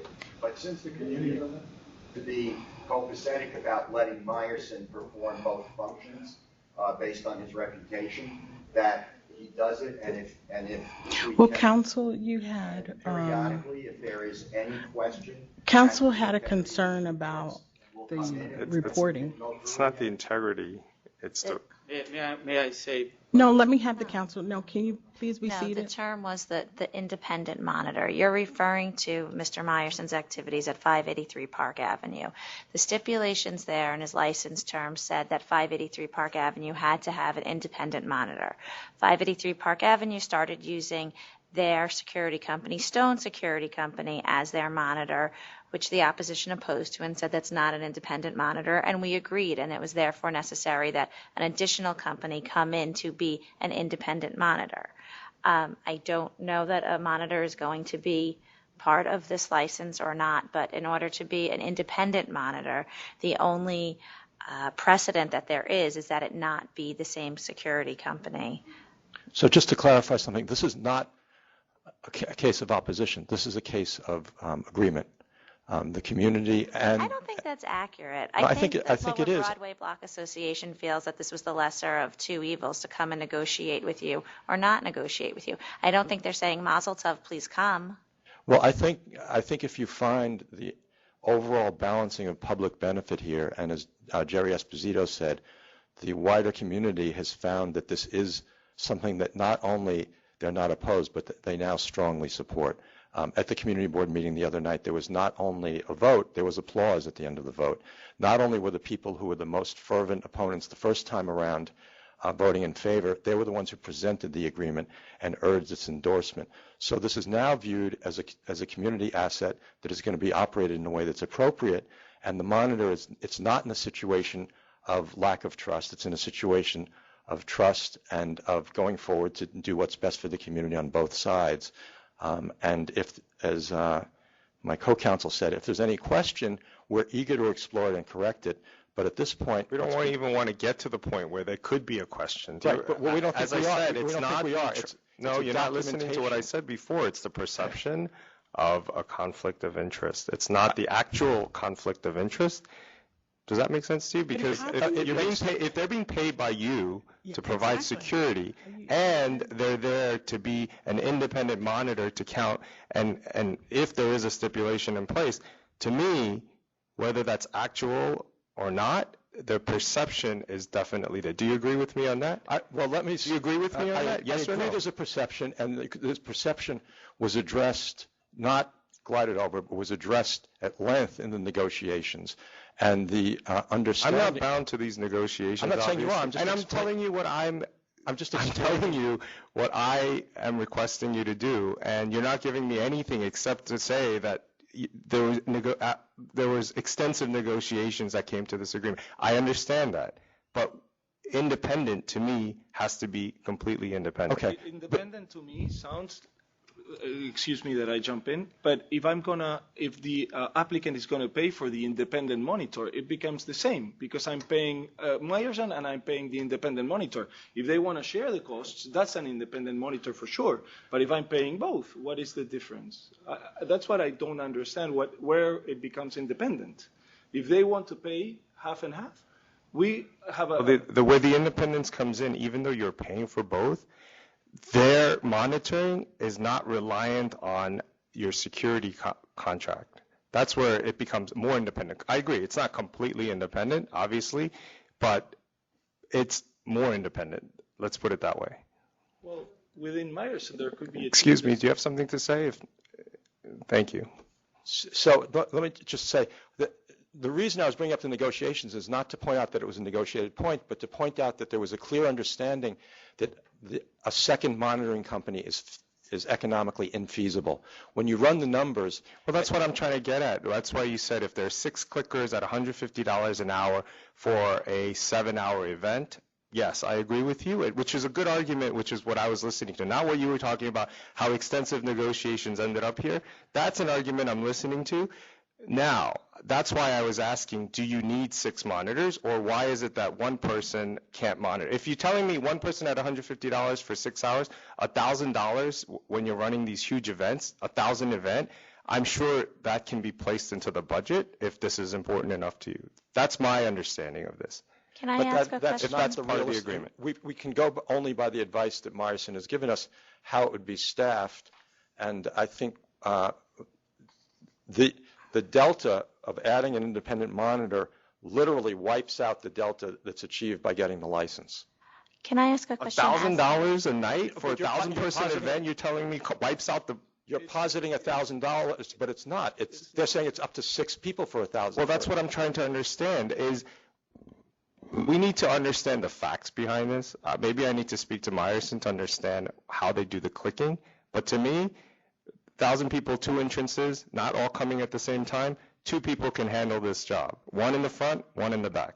I'm sorry, we can only as to the report what's been security told to us, costs, which is sir. 150 people per monitor. Sir, as to the security costs, organizations like the Rose Group and many other large catering establishments in Manhattan, when a client comes to them for any event, even a wedding, they charge the client, this is the security cost for the event. It's paid by the person who's having the event. Is that your practice? No, that's not our practice, because they are security for the facility, and they have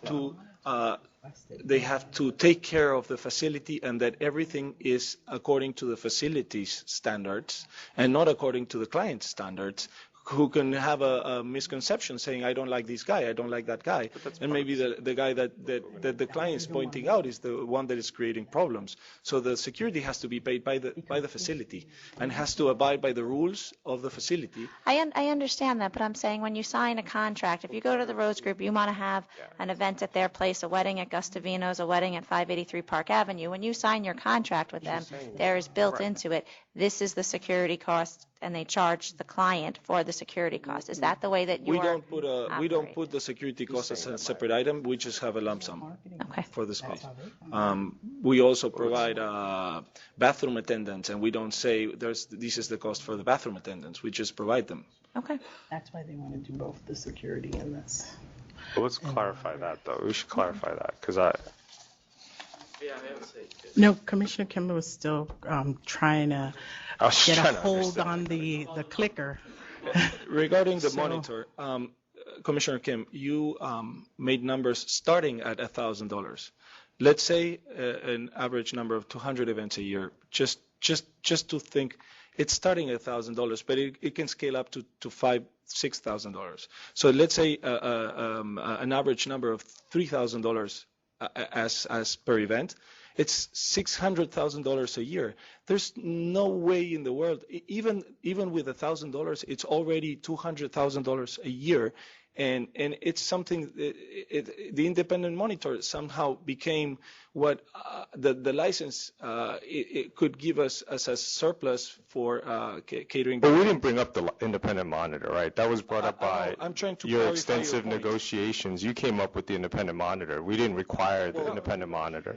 They accepted that it could in fact be Meyerson. On Yes. the One Hand Commission, you said, well, you weren't party to that agreement, but now you're saying it came up in your negotiation. Well, no, if it becomes part of the stipulation that we approve on the license, then it does become our business, right? But to the extent that is part of the stipulation, they've agreed to, let's say, whether consciously or unconsciously, waive the perception of possible conflict of interest. That's been considered, and it's already built into the stipulation because the community board is not requiring somebody other than Meyerson to do it. So community board was requiring the Meyerson, or was it LBBA? Community Mr. board. Huxley, Mr. Huxley, may I speak? head. Mr. Huxley, could you come up here, please? What? I was more Okay, go ahead. Thank you for taking the time. My name is David Heimlich. Live on South 8th Street. Particular about this monitoring. This is a crucial part of the deal. And obviously we discussed with no experience, very few experience in general the market has about monitoring. But there's my advisor with monitoring was Phyllis Weisberg, the attorney for the position on the Rose Group. And there's no way monitoring can work when there is the same company doing security and monitoring. It just, for many reasons, as the commissioner said. And we have said it, even though it's an agreement, we said, but the agreement was done with no experience because nobody has experience about monitoring. It's going to be the second monitoring in the state history. But there's no question about it, that monitoring and security has to be two separate bodies. There's no question about it. And that's what we required in the Rose Group, correct? Yeah, that's what the Yes, Rose Group the has Rose Group is the only other instance. But of in that monitoring instance, we this space. required the two to be separate, independent. Exactly, yes. Yes. Number one. Number two, the way we get the report, what happened, again, whatever company does the monitoring, we still, as a part, as neighbors, would like to know what's happening in case, after all, they are in business, we are taking the burden from making this kind of understanding, but we still would like to know what's happening. So I really would like to know and have a report. This is something also we discussed, how to work out the report. Again, I don't have to know, we're not going to be the police of the city, and we're not trying to be, we don't care, but we'd like to have an opportunity to have the report, what happened, the amount of people, and everything else. Obviously, I want to correct, yes, we have done the deal, we approved the deal, but we did it, as Jacqueline said, we didn't say Mazel Tov. We did it because we're really trying to work out and be on the same path and not continue fighting forever. And we definitely gave in a lot. We understand. Our associates are not happy. They came here without telling us what they're doing. But there's no question about it. The monitoring has to be worked out. Thank you. Thank you. The monitoring report for 583 Park Avenue is submitted to the authority monthly and submitted to Phyllis Weisberg, who represented the opposition in 583 Park Avenue. And who does the monitoring over at 583? Meyerson. Oh, Meyerson does the monitoring. He does the monitoring. But Stone here- does the And security. their proposal was Here he wants to do security. $150 similar to that? It was- Because otherwise, it's how does the never Rose Group discussed. make the numbers work when they're limited to a far fewer people at the party and a far fewer number of events? Meyerson's rates, I don't remember being discussed. There was a controversy between the community opposition and the Rose Group over the monitors. The community opposition wanted Deloitte and Price Waterhouse, things that were very expensive. 583 Park Avenue submitted 3 monitors as well, and I reviewed them and selected them. I don't recall what the costs were, Right. but it was accepted as part of the stipulations of the license. And your answer to that is, well, it's Park Avenue, 64th Street, but your attorneys just stood up here and told me you're comparable to Pierre and Plaza, which is on 5th Avenue, and so you can't have it both ways. You can't say you're comparable to Pierre and Plaza and then all of a sudden say, well, Park Rose Group on 64th and Park, they're way above us because they get fewer events, they have fewer number of attendees, and they only have a beer and wine license. So let me help you get through that apparent contradiction. Thank you. We're in a market that has, as you said, and as I said, the Pierre and the Plaza, but unlike the Rose Group, this group invested $20 million in renovating one of the city's most spectacular buildings. Every square inch of that building, every square inch, and you may know how enormous it is, was touched by a human hand to perfect it during the renovation. It requires that similar level of maintenance to maintain it. It's not just a party room at Park Avenue in the 60s. It's a city treasure that's enormous and enormously important to the community. And as I said before, this agreement pushes the economics of the facility to the limit. And to add on an enormous expense, not just a significant expense, but an enormous expense of an independent monitor, just simply will make the liquor license a negative proposition.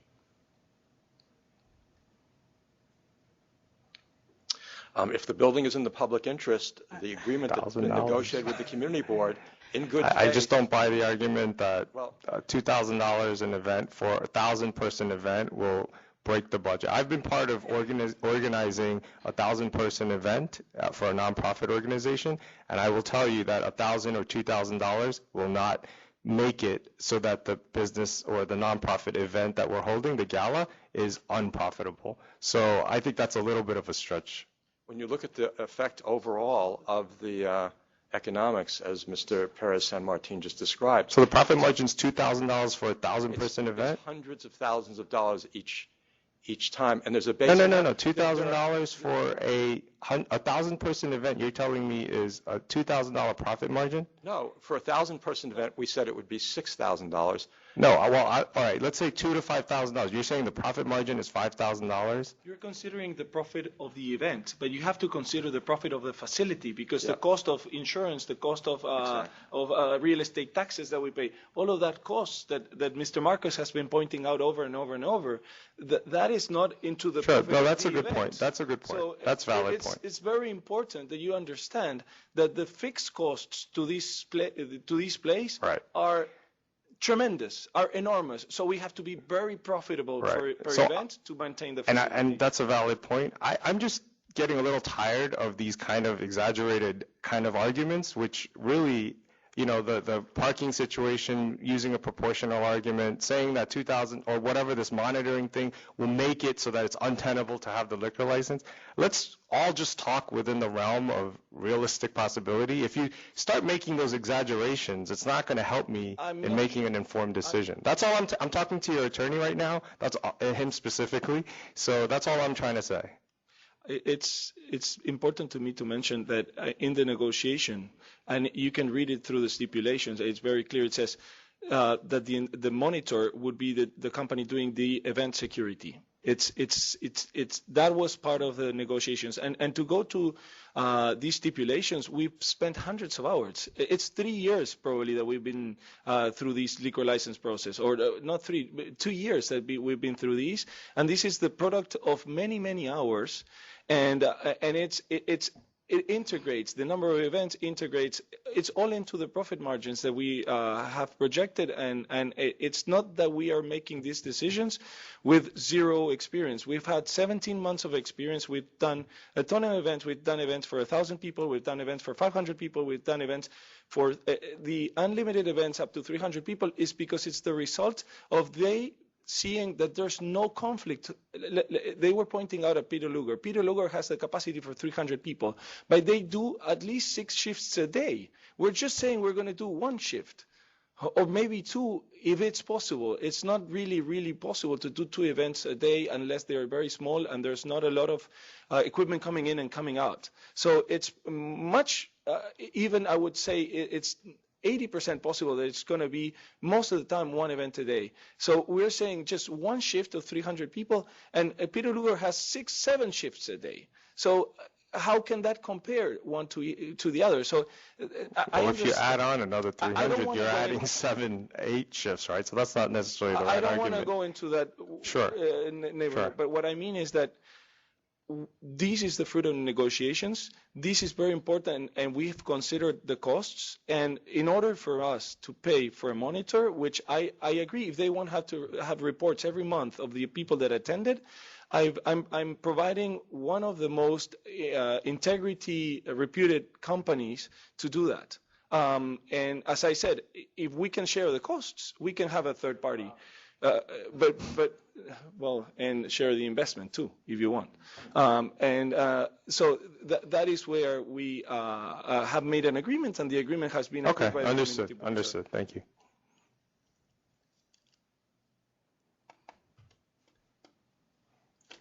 So one of the stipulations obviously was with the monitor, and I guess that's a stipulation you have with the community board.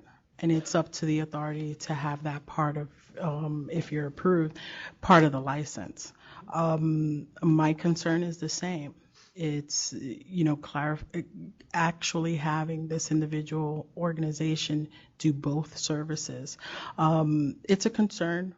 I guess we'll discuss it more as we get along, but let's get through some of the other elements of the agreements of the community board. You agreed not to apply for a cabaret license. You agreed not to have any outside caterers since you're going to provide all the food and you have the facilities. No outside catering providing the liquor, but the kitchen, we don't have outside catering is for food. The liquor will be done by the... All right, so just that. And then no simultaneous events? No simultaneous. Okay, and you're not using any outdoor space? Correct. Actually, that was raised at the community board. Mm-hmm. We have a front yard that is mostly used for security check. It's not going to be used on a food and beverage program, but to come through the front entrance, you have to go through that yard. So people will go through that yard.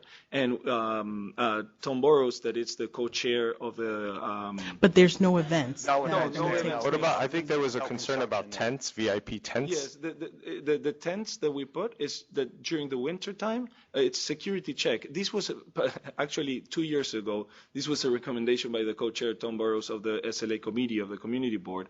And that is where we do the check-in. Because once you enter the door, you come into the space of the event. So when there's security check, sometimes during the winter there's code check as well. So we do a tent and we just check in people, but there's no food or alcohol being served. No consumption. Okay. No consumption. It's just a small yard. Okay. All right, just wanted to go over those.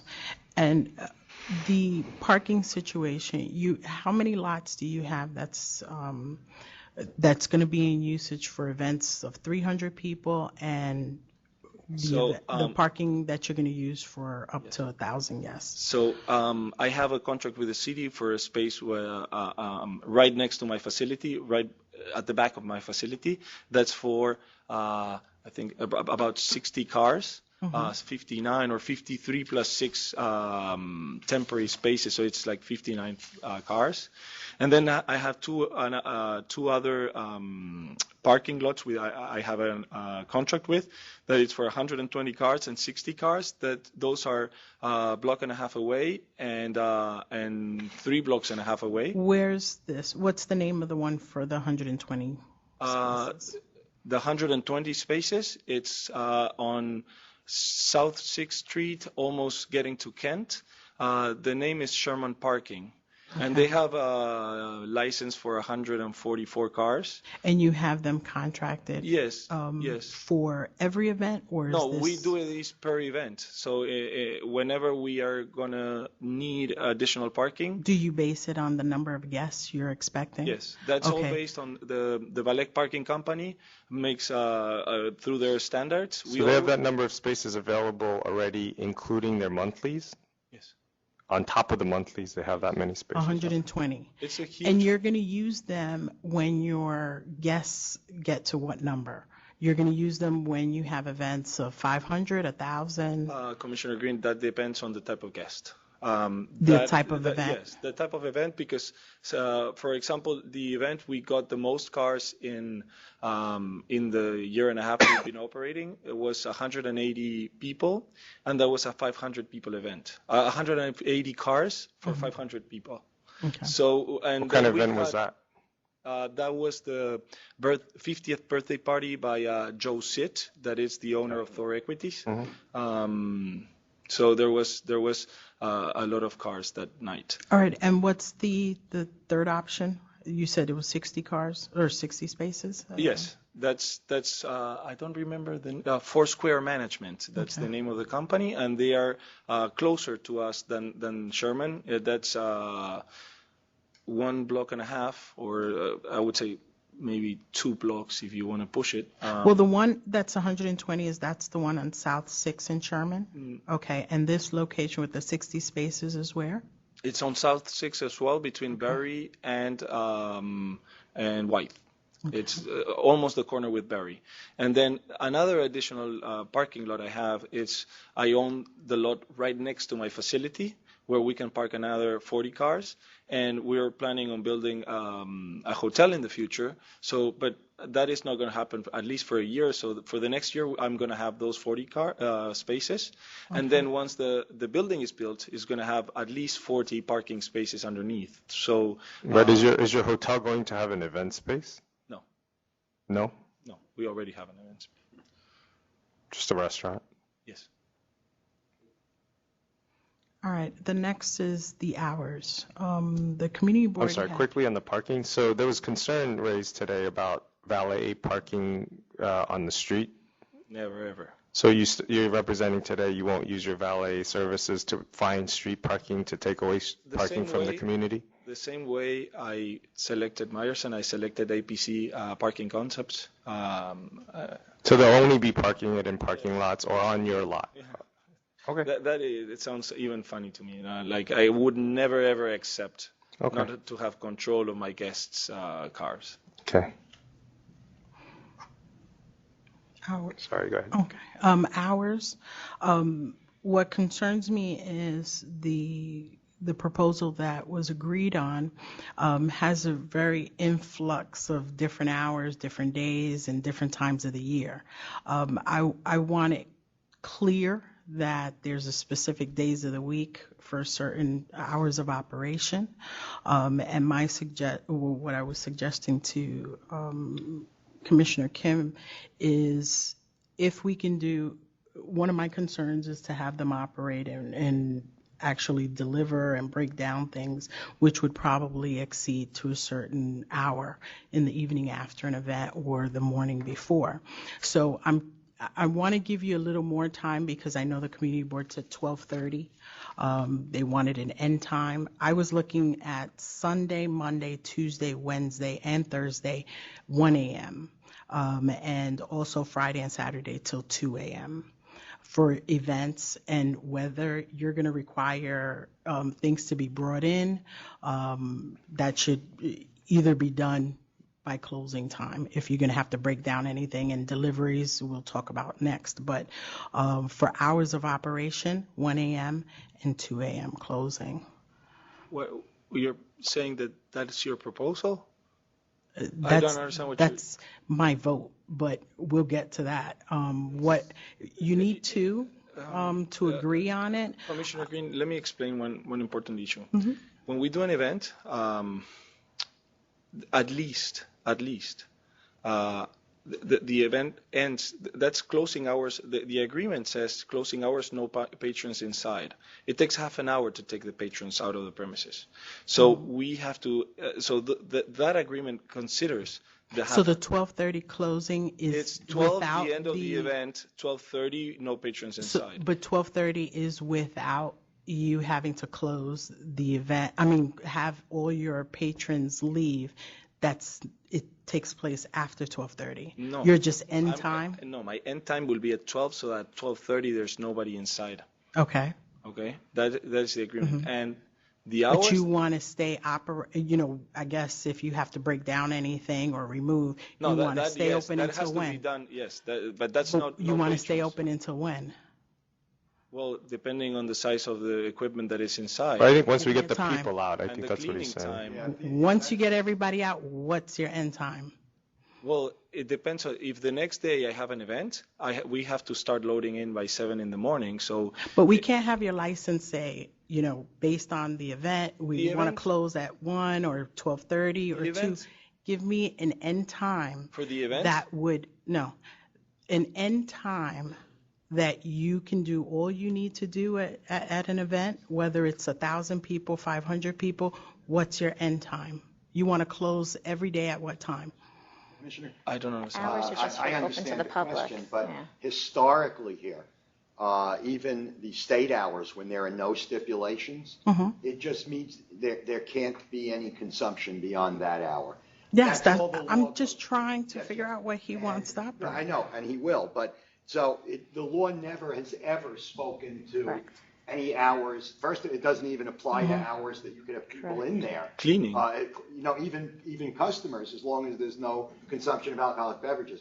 We're going way beyond that here, and we're saying that that hour includes a half hour to get people out, and we've agreed to all of that. But it is totally unprecedented, as far as I know, and I've been around here for 40 years, to require, clean up, and it takes what it takes. It's never a consistent situation, and it's never been part of the hours, even when you enter into stipulations with community boards. Understandable. On the license, But I want to know so even though he's not serving to guests and everything, he wants to be able to have an event that ends at what time Well, to we're get saying The event individuals is what out? the agreement 12:30. says. What the stipulations say.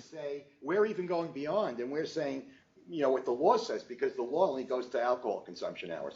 And we're saying beyond that, we're going to have all the guests out by these stipulated times. Not a single guest left in the premises, let At alone 12:30. Yes. Yes, but it's almost impossible to determine in So- advance what but my breakdowns and cleanups are. Okay, but the stipulation that you agreed is to 12:30 to have all your patrons out. I was extending that to 1 a.m. But Yes, you're not you in were agreement. reducing on the weekends, which are critical for me. Yeah, those are the. Okay, that's what I need to hear Okay, from you. yes. But you're disagreeing with me to give you 1 a.m. Oh, on yeah, the days no. at 12:30. That's what I just understood. It's more No, I'm important talking for about me. consumption. No. I'm not asking. I'm just asking when you're going to get everybody out. When you mentioned So one in the morning, I'll digress I listened to the and bad put part. 12:30 then. I just look Okay. at the empty glass. It's very important for us that we keep the weekends at 3 in the morning. You have to understand, most of our weddings are Jewish, and most of them on Saturdays have to start later because of the sundown. And it takes a wedding.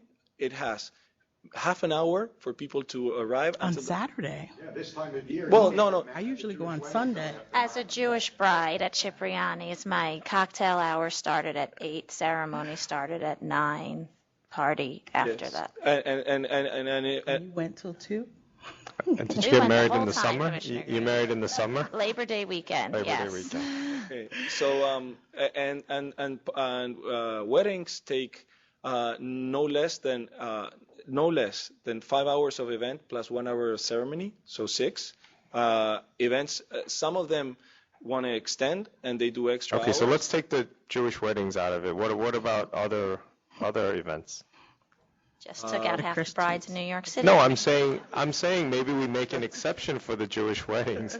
But what about, let's talk about the other events. Like, the competition goes later. So one of the important facts for clients are that we can go till late. It's not just weddings. It's all events during the weekends. They require these hours. So during the week, from Monday through Thursday, till Friday. Thursday has been treated special here. It's what's special about Thursday? Well, what is special about Thursday is that corporate parties usually take place on Thursday, and some of them go late. There's something very important here that needs to be mentioned too, is the fact that this is not every Thursday is going to go until 2:30, but we don't know which Thursdays, which could be most of them. So we need to have the stipulation up to that hours. And as I said before, this is the fruit of many hours of negotiation. So, for example, something that you clearly mentioned in your first proposal is that we started at 1 and had 4 in the morning for weekends. So the way it was negotiated is that we reduced the weekends till 3, but we had to reduce also the weekdays till 12:30, and it's technically 12, not 12:30, because 12. The music stops, the lights turn on, and for half an hour people are leaving the facility. Okay, so you don't want 1, you want 12:30. Well, if you... I'm just going according to what you just told me. I don't want to go against the community. 12:30? Yes. Okay. Yes. And as Trev said, a compromise is a compromise. And you said 2 just on Thursdays? 2:30. It's on Thursday. 2:30 on Thursdays. All right. Any suggestion on hours? Are you okay with those designated? I don't know. I mean, the corporate, what kind of corporations are these that go till? Well, we've done events for Zara, for Bacardi, so they're a lot more for fashion Cartier, type. Yes. Fashion events tend to do that. But there was an exception for Fashion Week and holidays. It's an exception, yes, for 9 events a year in which we can go till 4 in the morning. St. Patrick's, Valentine's Day. Yeah, since we couldn't point out exactly which dates there were, because, for example, Fashion Week could be any day of the week of Fashion Week, and then, but New Year's Eve, St. Patrick's, Council Jacqueline said that she went on a Memorial Day weekend. Labor Day, yeah. Labor Day weekend. So instead of selecting the dates, we just agreed on having 9 days a year. Well, for New Year's Eve, you can apply for a special permit, right? No. You can apply for a special permit to be open later, so. You know, Commissioner, you should be aware that the liquor, and by the way, we see less and less of people don't even want to be open. Yeah, I've seen in our office, we do 10% of the number of all-night permits on New Year's Eve that we used to do. People just don't want to be open. And the fact is, 4 o'clock is plenty on New Year's Eve. No, I agree. Also, I think, Terry, correct me if I'm wrong, I think that people with stipulations as to hours that go before 4 have not been getting permits. Is that right? No, that's not necessarily true. Okay. There's a process, though. There is Yeah. a process. Yeah, because what do you do between the hour you stipulated to and 4 o'clock when the permits? If I may interfere, my name is David Heimlich again. Whatever hours the commissioner will agree, but has to be able to be monitored. And I really don't know if there's a way how to monitor the hours. That is something, not just have a stipulation, but the monitoring, again, whatever, we're not going to change the agreement, but the monitoring is very important, again. Okay, thank you.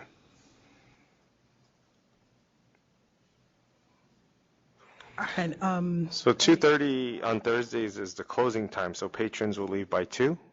Correct, sir.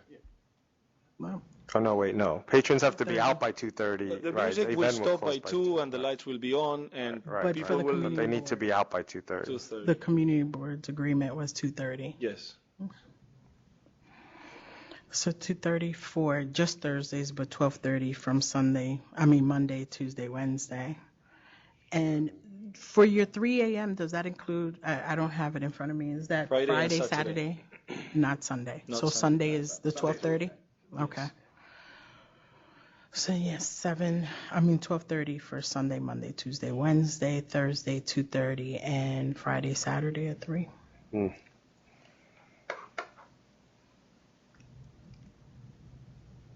Okay.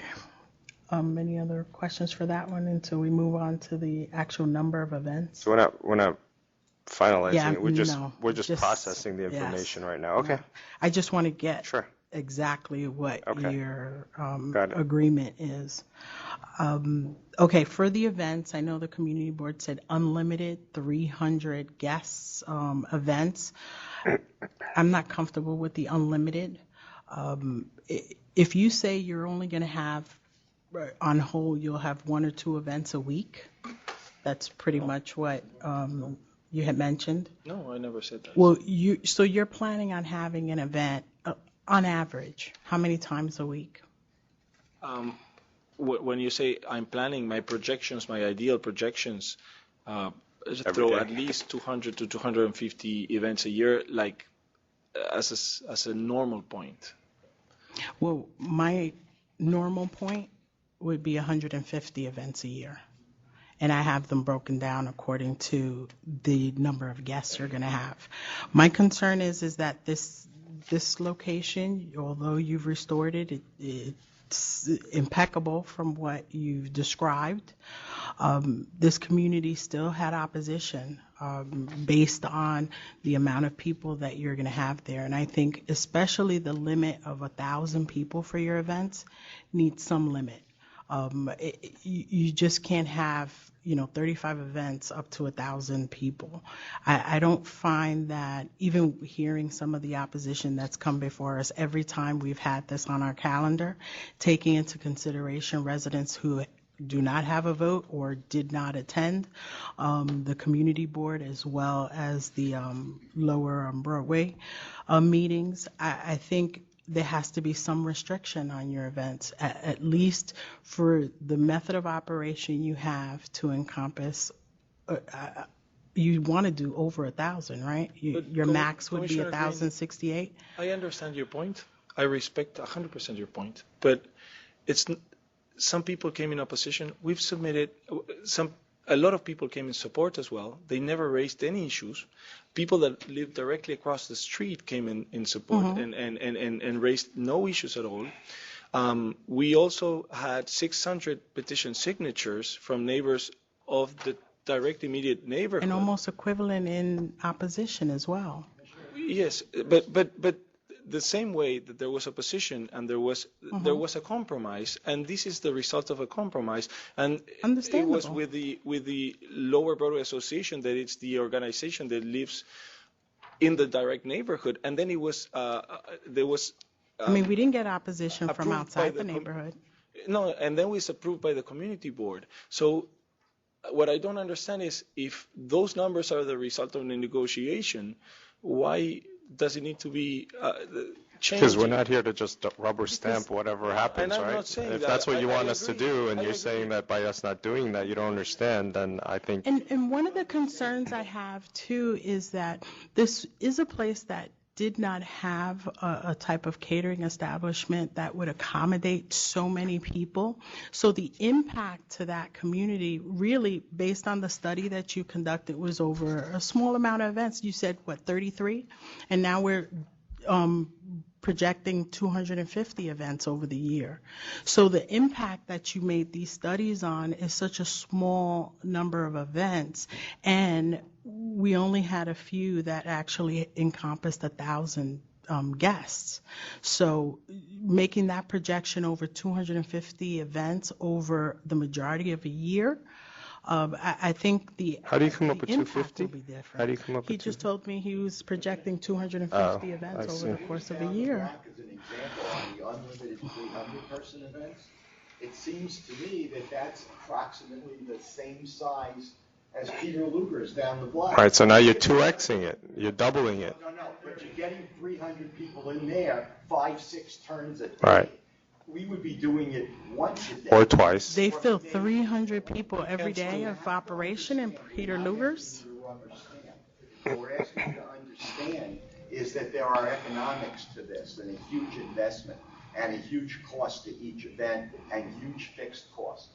And while the community clearly said, you know, negotiations don't make everybody happy, Carlos pretty much went as far as he can economically in the course of these negotiations. In order to, because those fixed costs go on, it was up to him. He'd probably like to have an event every day.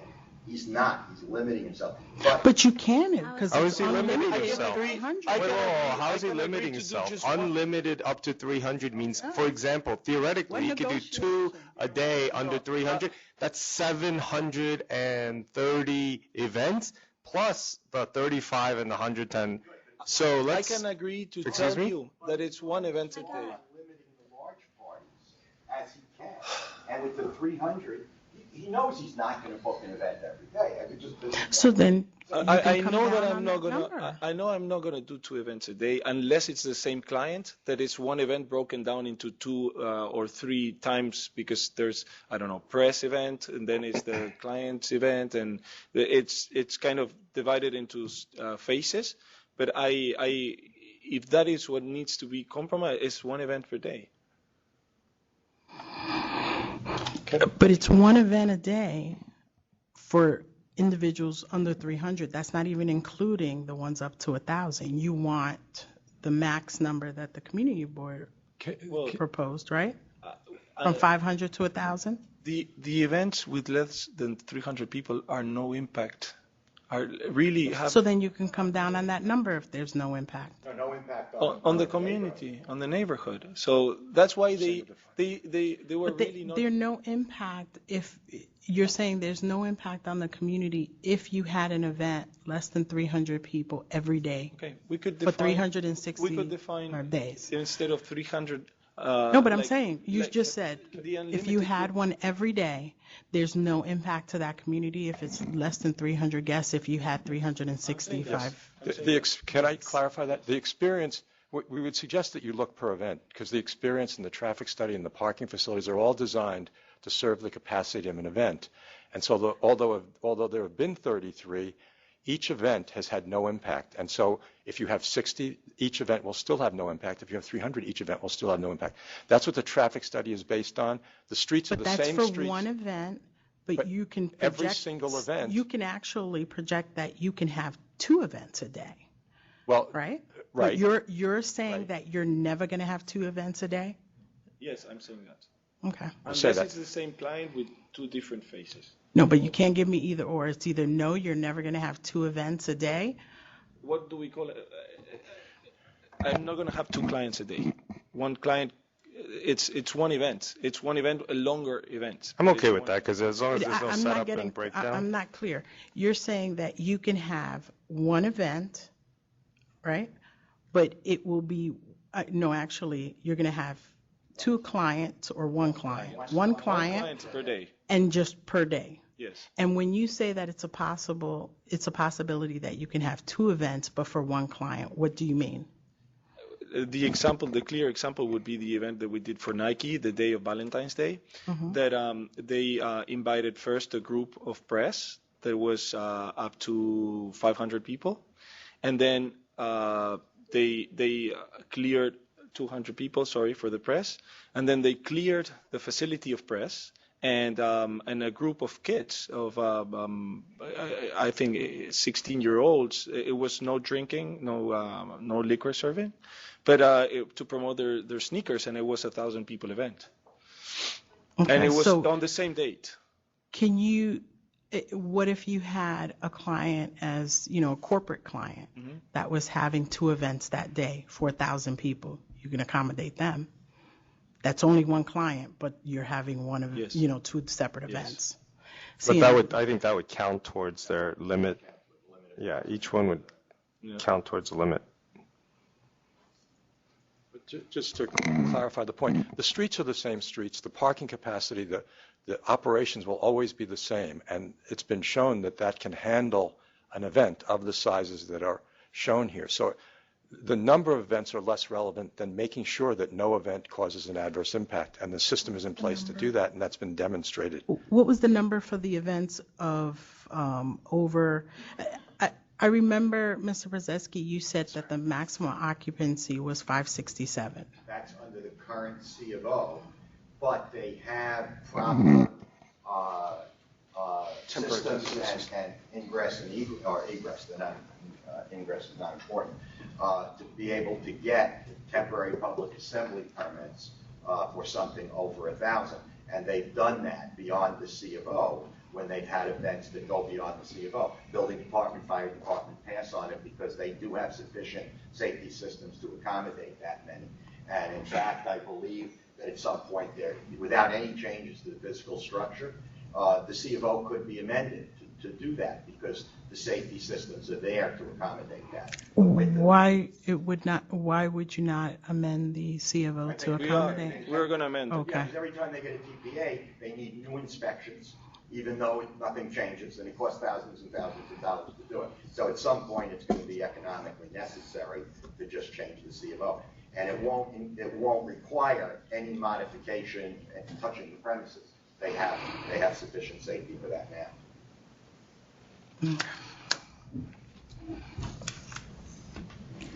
Any suggestion on the amount of events that are going to be 1,000 I kind of had a people? question about this form. This Tuesday, November 4th, 2014, there were 1,000 guests, and there were 10 vehicles booked. What does that mean, vehicles booked? That was the parking spaces that we provided. That event was for the mayor. I'm pretty much sure. I don't have the list of the dates and the actual Mayor's events. what, like the victory party The or office of something? the mayor of media. It was Made in New York Awards. Mayor was the main speaker. And only 3 cars came for the 1,000 people? Yes, it was. Most of the people, or I would say, like all of the people, were having car service. We have to take into consideration. Any suggestion that you make on the events for 1,000? For 1,000. Yes. Because according to the committee board, they were fine with 35, right? 35 events. And several people spoke up here today. They were saying 15 or so would be okay.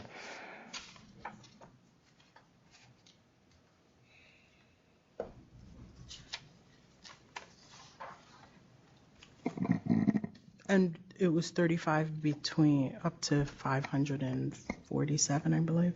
Oh, no, 35 up to, from 547 to 1,000. Oh, okay. And what was And the next 110 events from 300 to 547.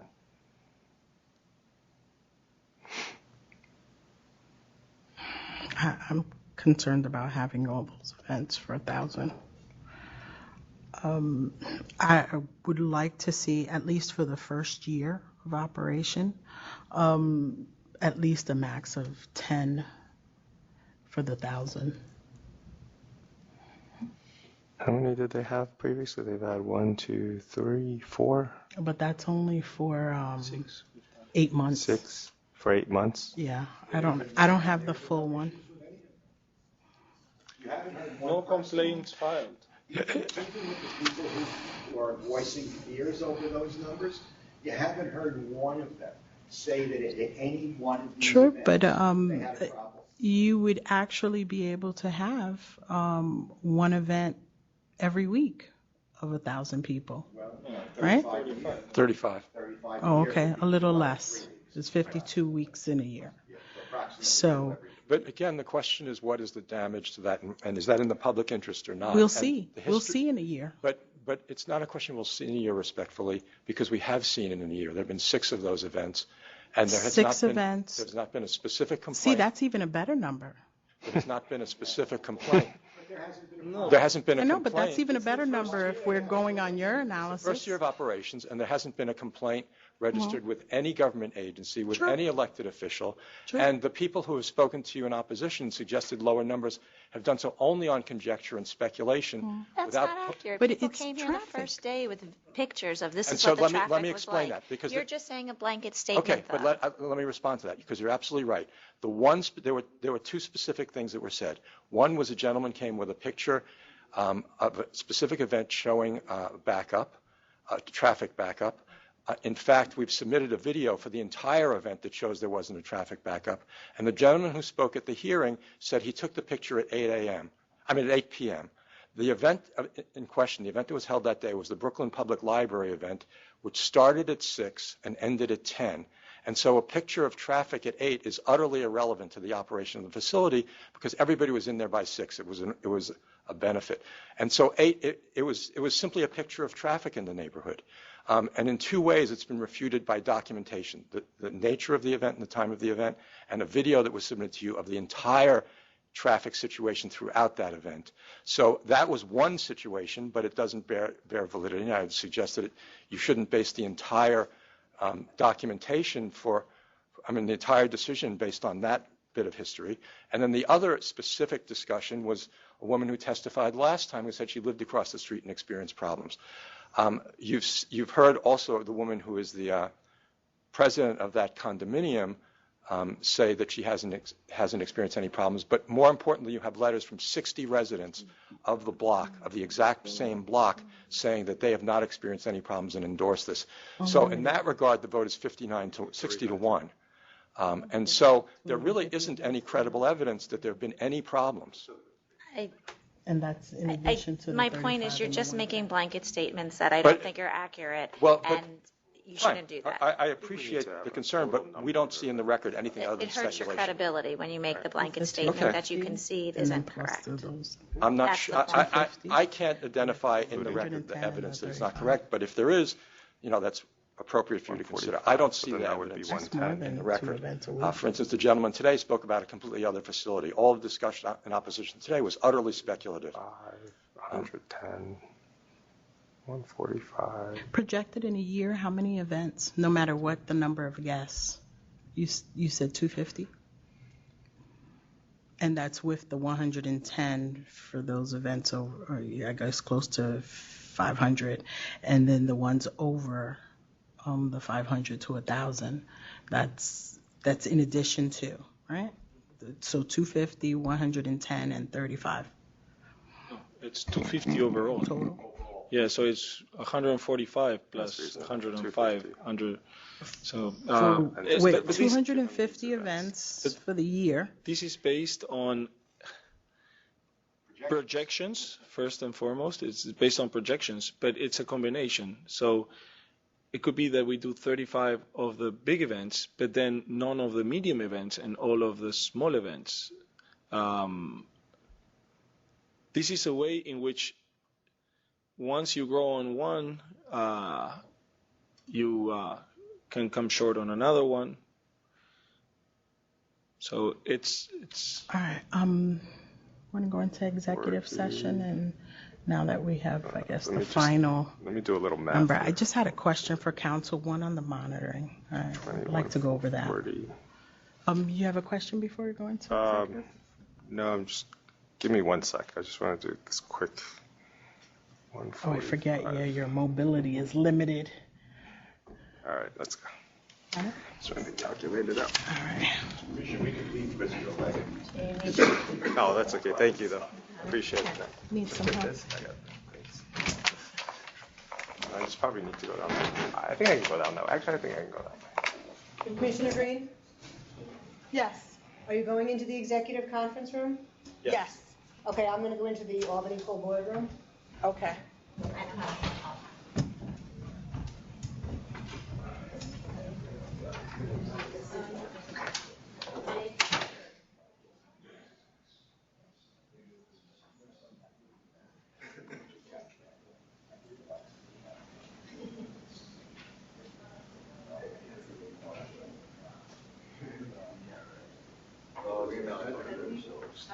And the traffic's the same.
And he goes, yeah, I get it, there's other places in the area, and they won't.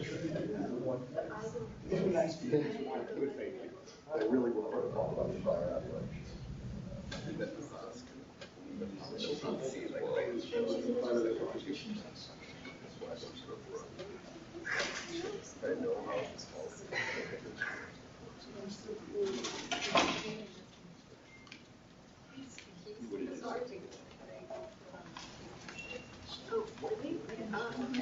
Thank you.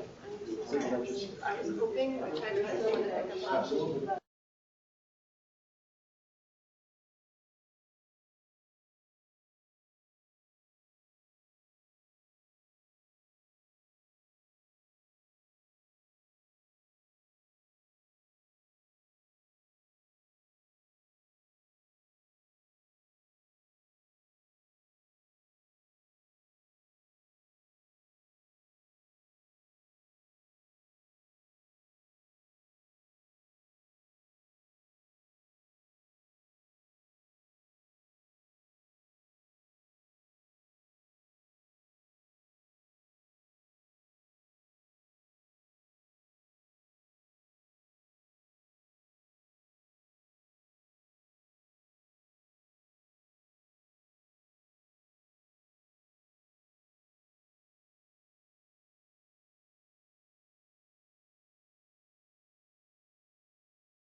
Donald?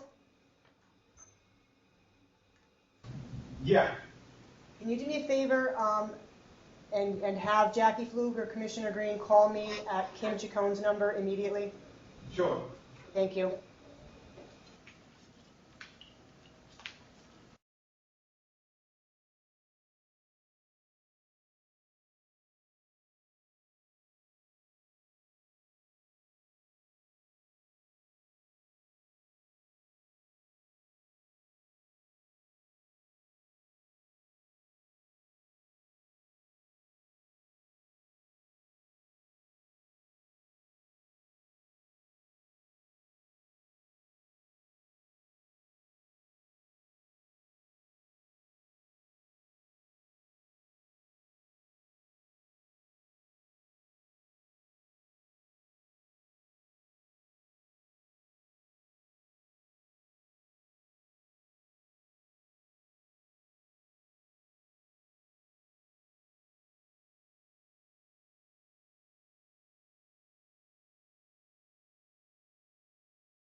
She's calling you now.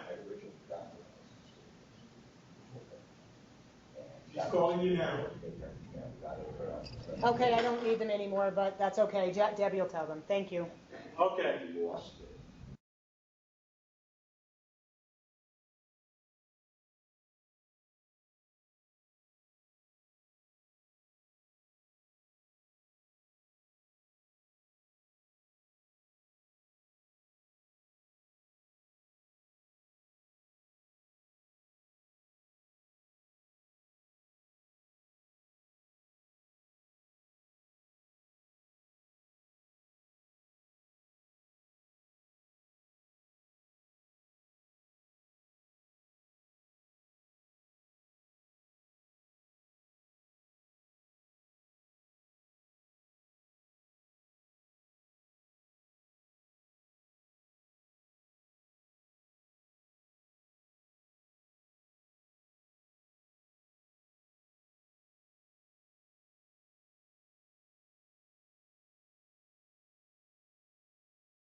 Don't tell him that. He thinks he'll be.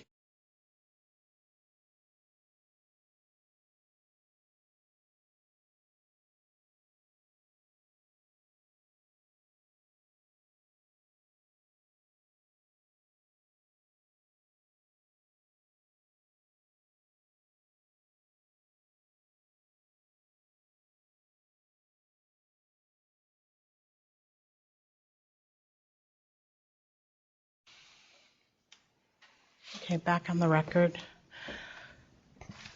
All right. I guess no further comment. We're ready to vote. I'm not actually ready. I just had a question. I was talking in conference specifically about your monitor. That's a requirement that you agreed with the community board? We have a Then- request in that regard. Yeah, and Okay, in order. abide. Okay, what's your request? No. We want to listen to Commissioner Green. No, You want us to do it, and you don't want it to accomplish. Actually, I wasn't requiring you to have a monitor. That was an agreement you made with the community board. For our sake, I would say you would not need a monitor. If you are going to have one, then of course provide that information to the community board as requested. And I disagree with Commissioner Green. I require you to have a monitor as you agreed with the community board and the LBBA. Because you're having security provide. But I'm okay with Meyerson doing it. Okay. Okay?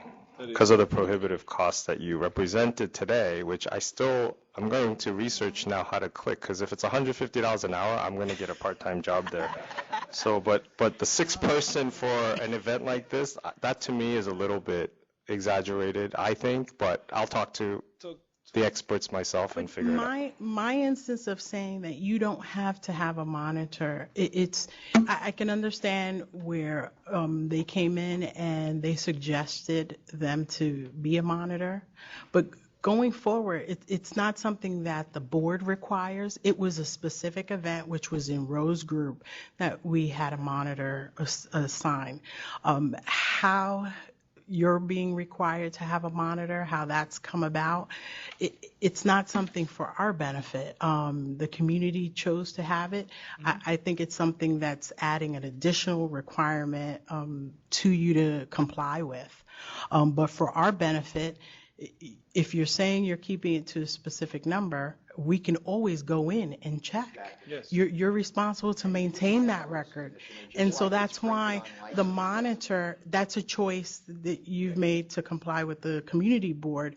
But in the future going forward, even for the community board to know, that's not something that we've required of licensees. It's just mysterious how, the Meyerson was a monitor in Rose Group and then now here. And they're not certified by the SLA to do this everywhere. They were chosen and they were chosen to do it in Rose Group situation. But This Commissioner, that, I've known Carlos now for a couple of years, and whatever, the agreement is, he's going to comply. no, I understand that. But, going forward, that's something that you may want to work out with the community board to know that that's something that we shouldn't have to implement based on the SLA's requirement. Okay. I think if you get to be licensed, you're responsible to maintain those records either way. And we can come in and investigate and ask to look at your books and records. So it's almost double work. But I would like you to give the monthly reports to the community board, LBBA, and our office as well. Yeah, certainly, because in the... 'Cause that's what you agreed upon, right? Because in the numbers of parties we can have over a certain, if there's an amount per year, we've got to keep track of them on an Sure, that's annualized fine. basis. And I guess the year would be, not a calendar year, it would be a year from we get the license to the 365th day after that, and then going on the same. Do you have something to say on this issue? Yes. I just wanted to be clear about. Can you come to the mic, please? I just wanted to be clear, and thanks for doing this. This was as really a requirement for the community to do this. And the information that comes, I believe, it was really modeled on the Rose Group thing, which we understand is a one-off. So the information was, the Rose Group apparently sends is name, day, The event, The who's name the- of the who's organization holding the event, Yeah, the so that's what we date, wanted to do. how many we people disagree. attended. We'll leave the Myerson thing alone. Though I do have one question, which is Myerson is obviously tracking how many people go in anyway. I mean, how many people does that take? Well, they're saying 6 for 1,000 That's people. like- What, they already have 6 for themselves? That's like who's on first. We'll We- find out. We've been there. And if this representation is false, then that'll be dealt with accordingly at that time.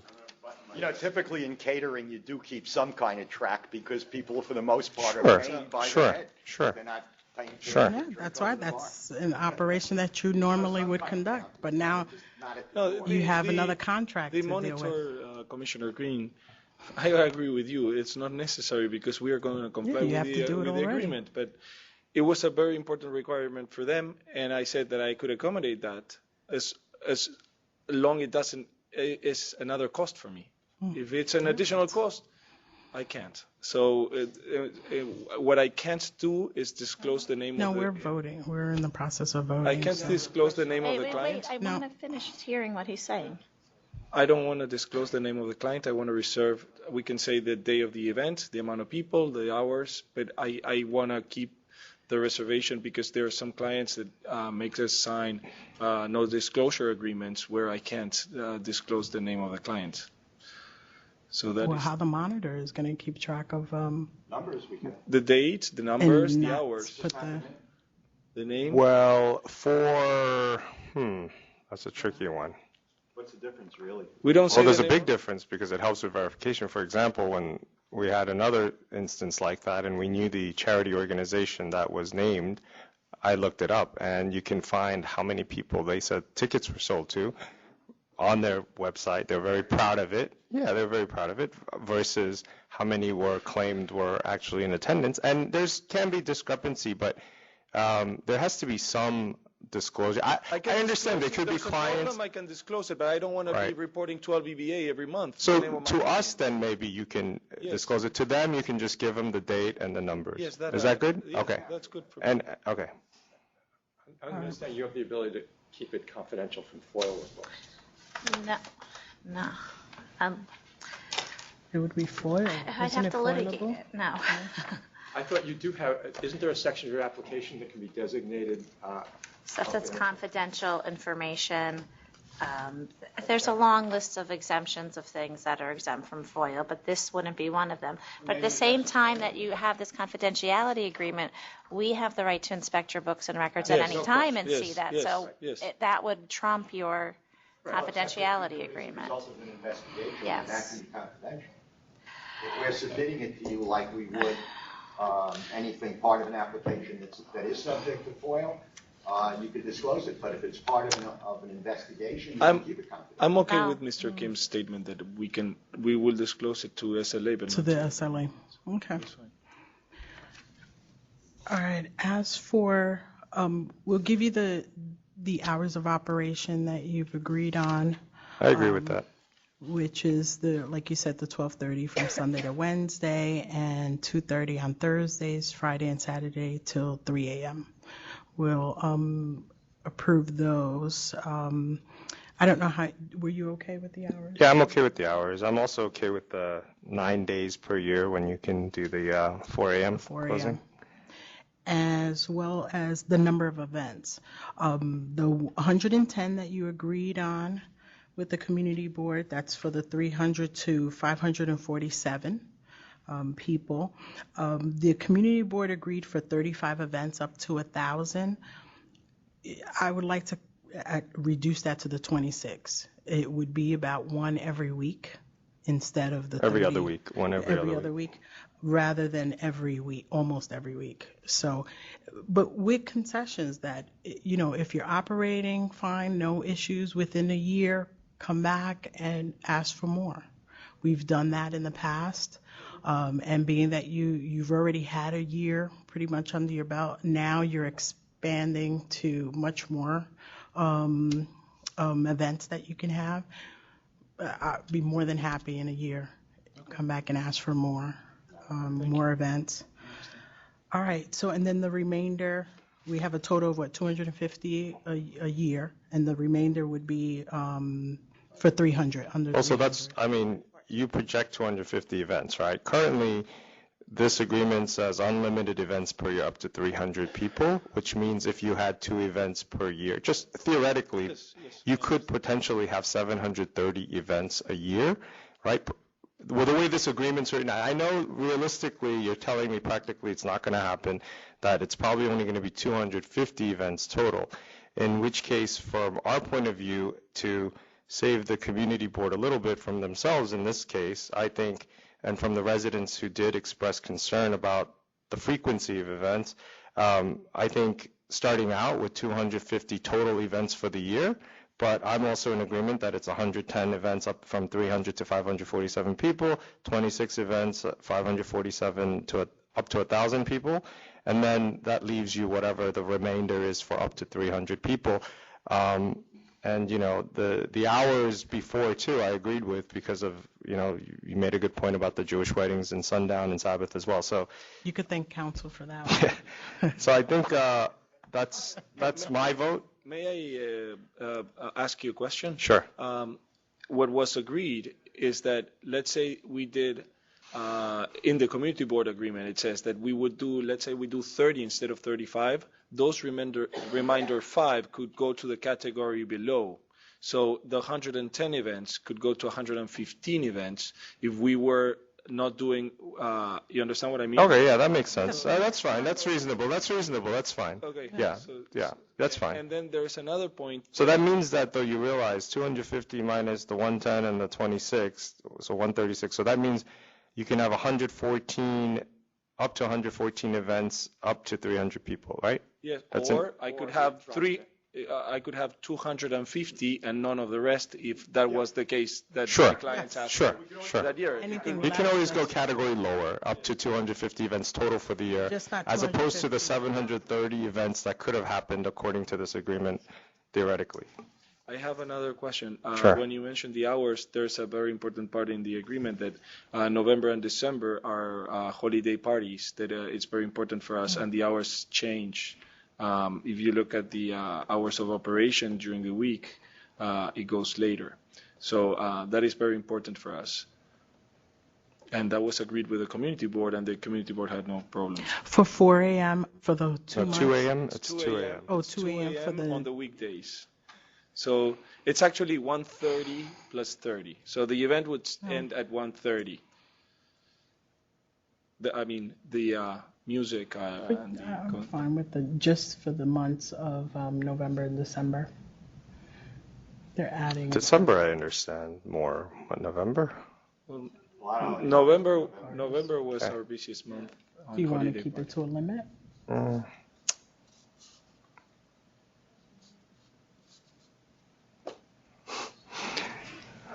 That's up to you if you want, because the concern, I understand, you know, obviously December, but November does have. Well, it does towards the end of November, I guess. Party and thing in November. When? First part of November? Yeah, I did it before Thanksgiving. Everybody wants to be first. But you did it Thanksgiving, right? How about November 15th at the end? I mean, I don't know. Yeah, that's respectfully, at that point, it's only a couple 8 nights. Yeah, it's 8 nights. Exactly. To you, it's 8 nights. To the residents, so that makes a difference on weekdays. You're asking for it on weekdays. Are you going to help me do my math? Is that what you're saying? It's just 50 more days. It's not 8 nights. I mean, come on. He's very good at math. Yes, you're going to lose that battle. I trust Commissioner Kim with my checkbook. You're okay with it? We can agree November 15. I can agree to November 15. Wait, are you okay with November 1st though? No, you said No, but 2 no, I was thinking out loud. But are you okay with this? I think I would be. You're in agreement with doing the November, because the concern agreement is was November 1st because the second half of November has the Thanksgiving and most of the people are away. So Sure, the first okay. 15 days of November are very important for holiday parties Okay. because people are away. This is the I'll first be okay. year. I'll be okay with it. year. November 1st. And if there's an issue, I'm sure we'll hear of it. But I was fine with the November, Yeah, December, but I'm fine. I'm fine with it now. Yes. as an ability to compromise. I'm fine. Thank you. All right. So the November is fine. Yep. December. So the second part of this agreement where you say future license application for lower level at 173 Broadway, we're not including any of that right now because that's not under consideration. And we're not holding the community board or to you to any of the stipulations you guys made down there. We'll address that if and when that time comes. So that's not part of this stipulation. Okay. So with those agreements, we approve the license. Thank you very much. I know you invested a lot of time in this, and we appreciate it. Good luck. Good luck. Thank you. Thank you. Thank you. If I don't mind, I still would like to confirm again this issue with the monitoring. So is the hours, the 9 days per year exception, we're going to know about it? How it's going to work, the monitoring, if it can be worked out? The monitor it will notify you every month. They'll have an I think they also say here in that they're going to give you at least 10-day prior notice to LBBA via email and the community via an email blast, right? Yes. Yeah, for the 9 events. For the 9 events. The monitor's Yeah. responsibility. After the month, I'll get a report. We're going to get a report. Yes, every month. Right. Yes, every month you'll get a And report. that can go directly to LBBA, Well, Huxley? Yeah, we said LBBA, community board, and us, right? But you don't need to provide the name of the clients to them, just to us. We'll Okay. leave it for that. Okay. All right, we have no other business. Can you get to the mic? Carlos, Correct. here was a suggestion to make everybody clear about what's going on, because we have all these Sure. wacky hours, is that if you could just stick by the front door somewhere, so walk by. The front door, it's a beautiful building. I cannot put it. Listen to me. Is that people are going to go, why are they running so late tonight? Sure. And all I'm trying to do is, I don't want phone calls coming to me or to you. All I'm saying is today's hours of operation is. But do you guys have a website by any chance? No. Community board, maybe? I'm just Yeah, no, I understand. You're just trying to be helpful, but I understand his point. You don't want to put some hour sign on your building, so it's okay. We don't need to put that sign up there. Yes, that's fine. But, you know, it's in the record and everyone should. Yeah, no, we understand. I think people will figure it out soon enough. Thanks again, Commissioner. We're happy to see it Thank you. ending. Thank You're you. very helpful. Thank you. Thank And you. it's a unique situation seeing the state agency being so helpful in working with us. Thank you. Thank you so much. Thank you. And I hope Okay, you're not so going to see us again. We have no other business. Are we all set? Yes. Yes. Thank you, Meeting adjourned. Albany. Thank you.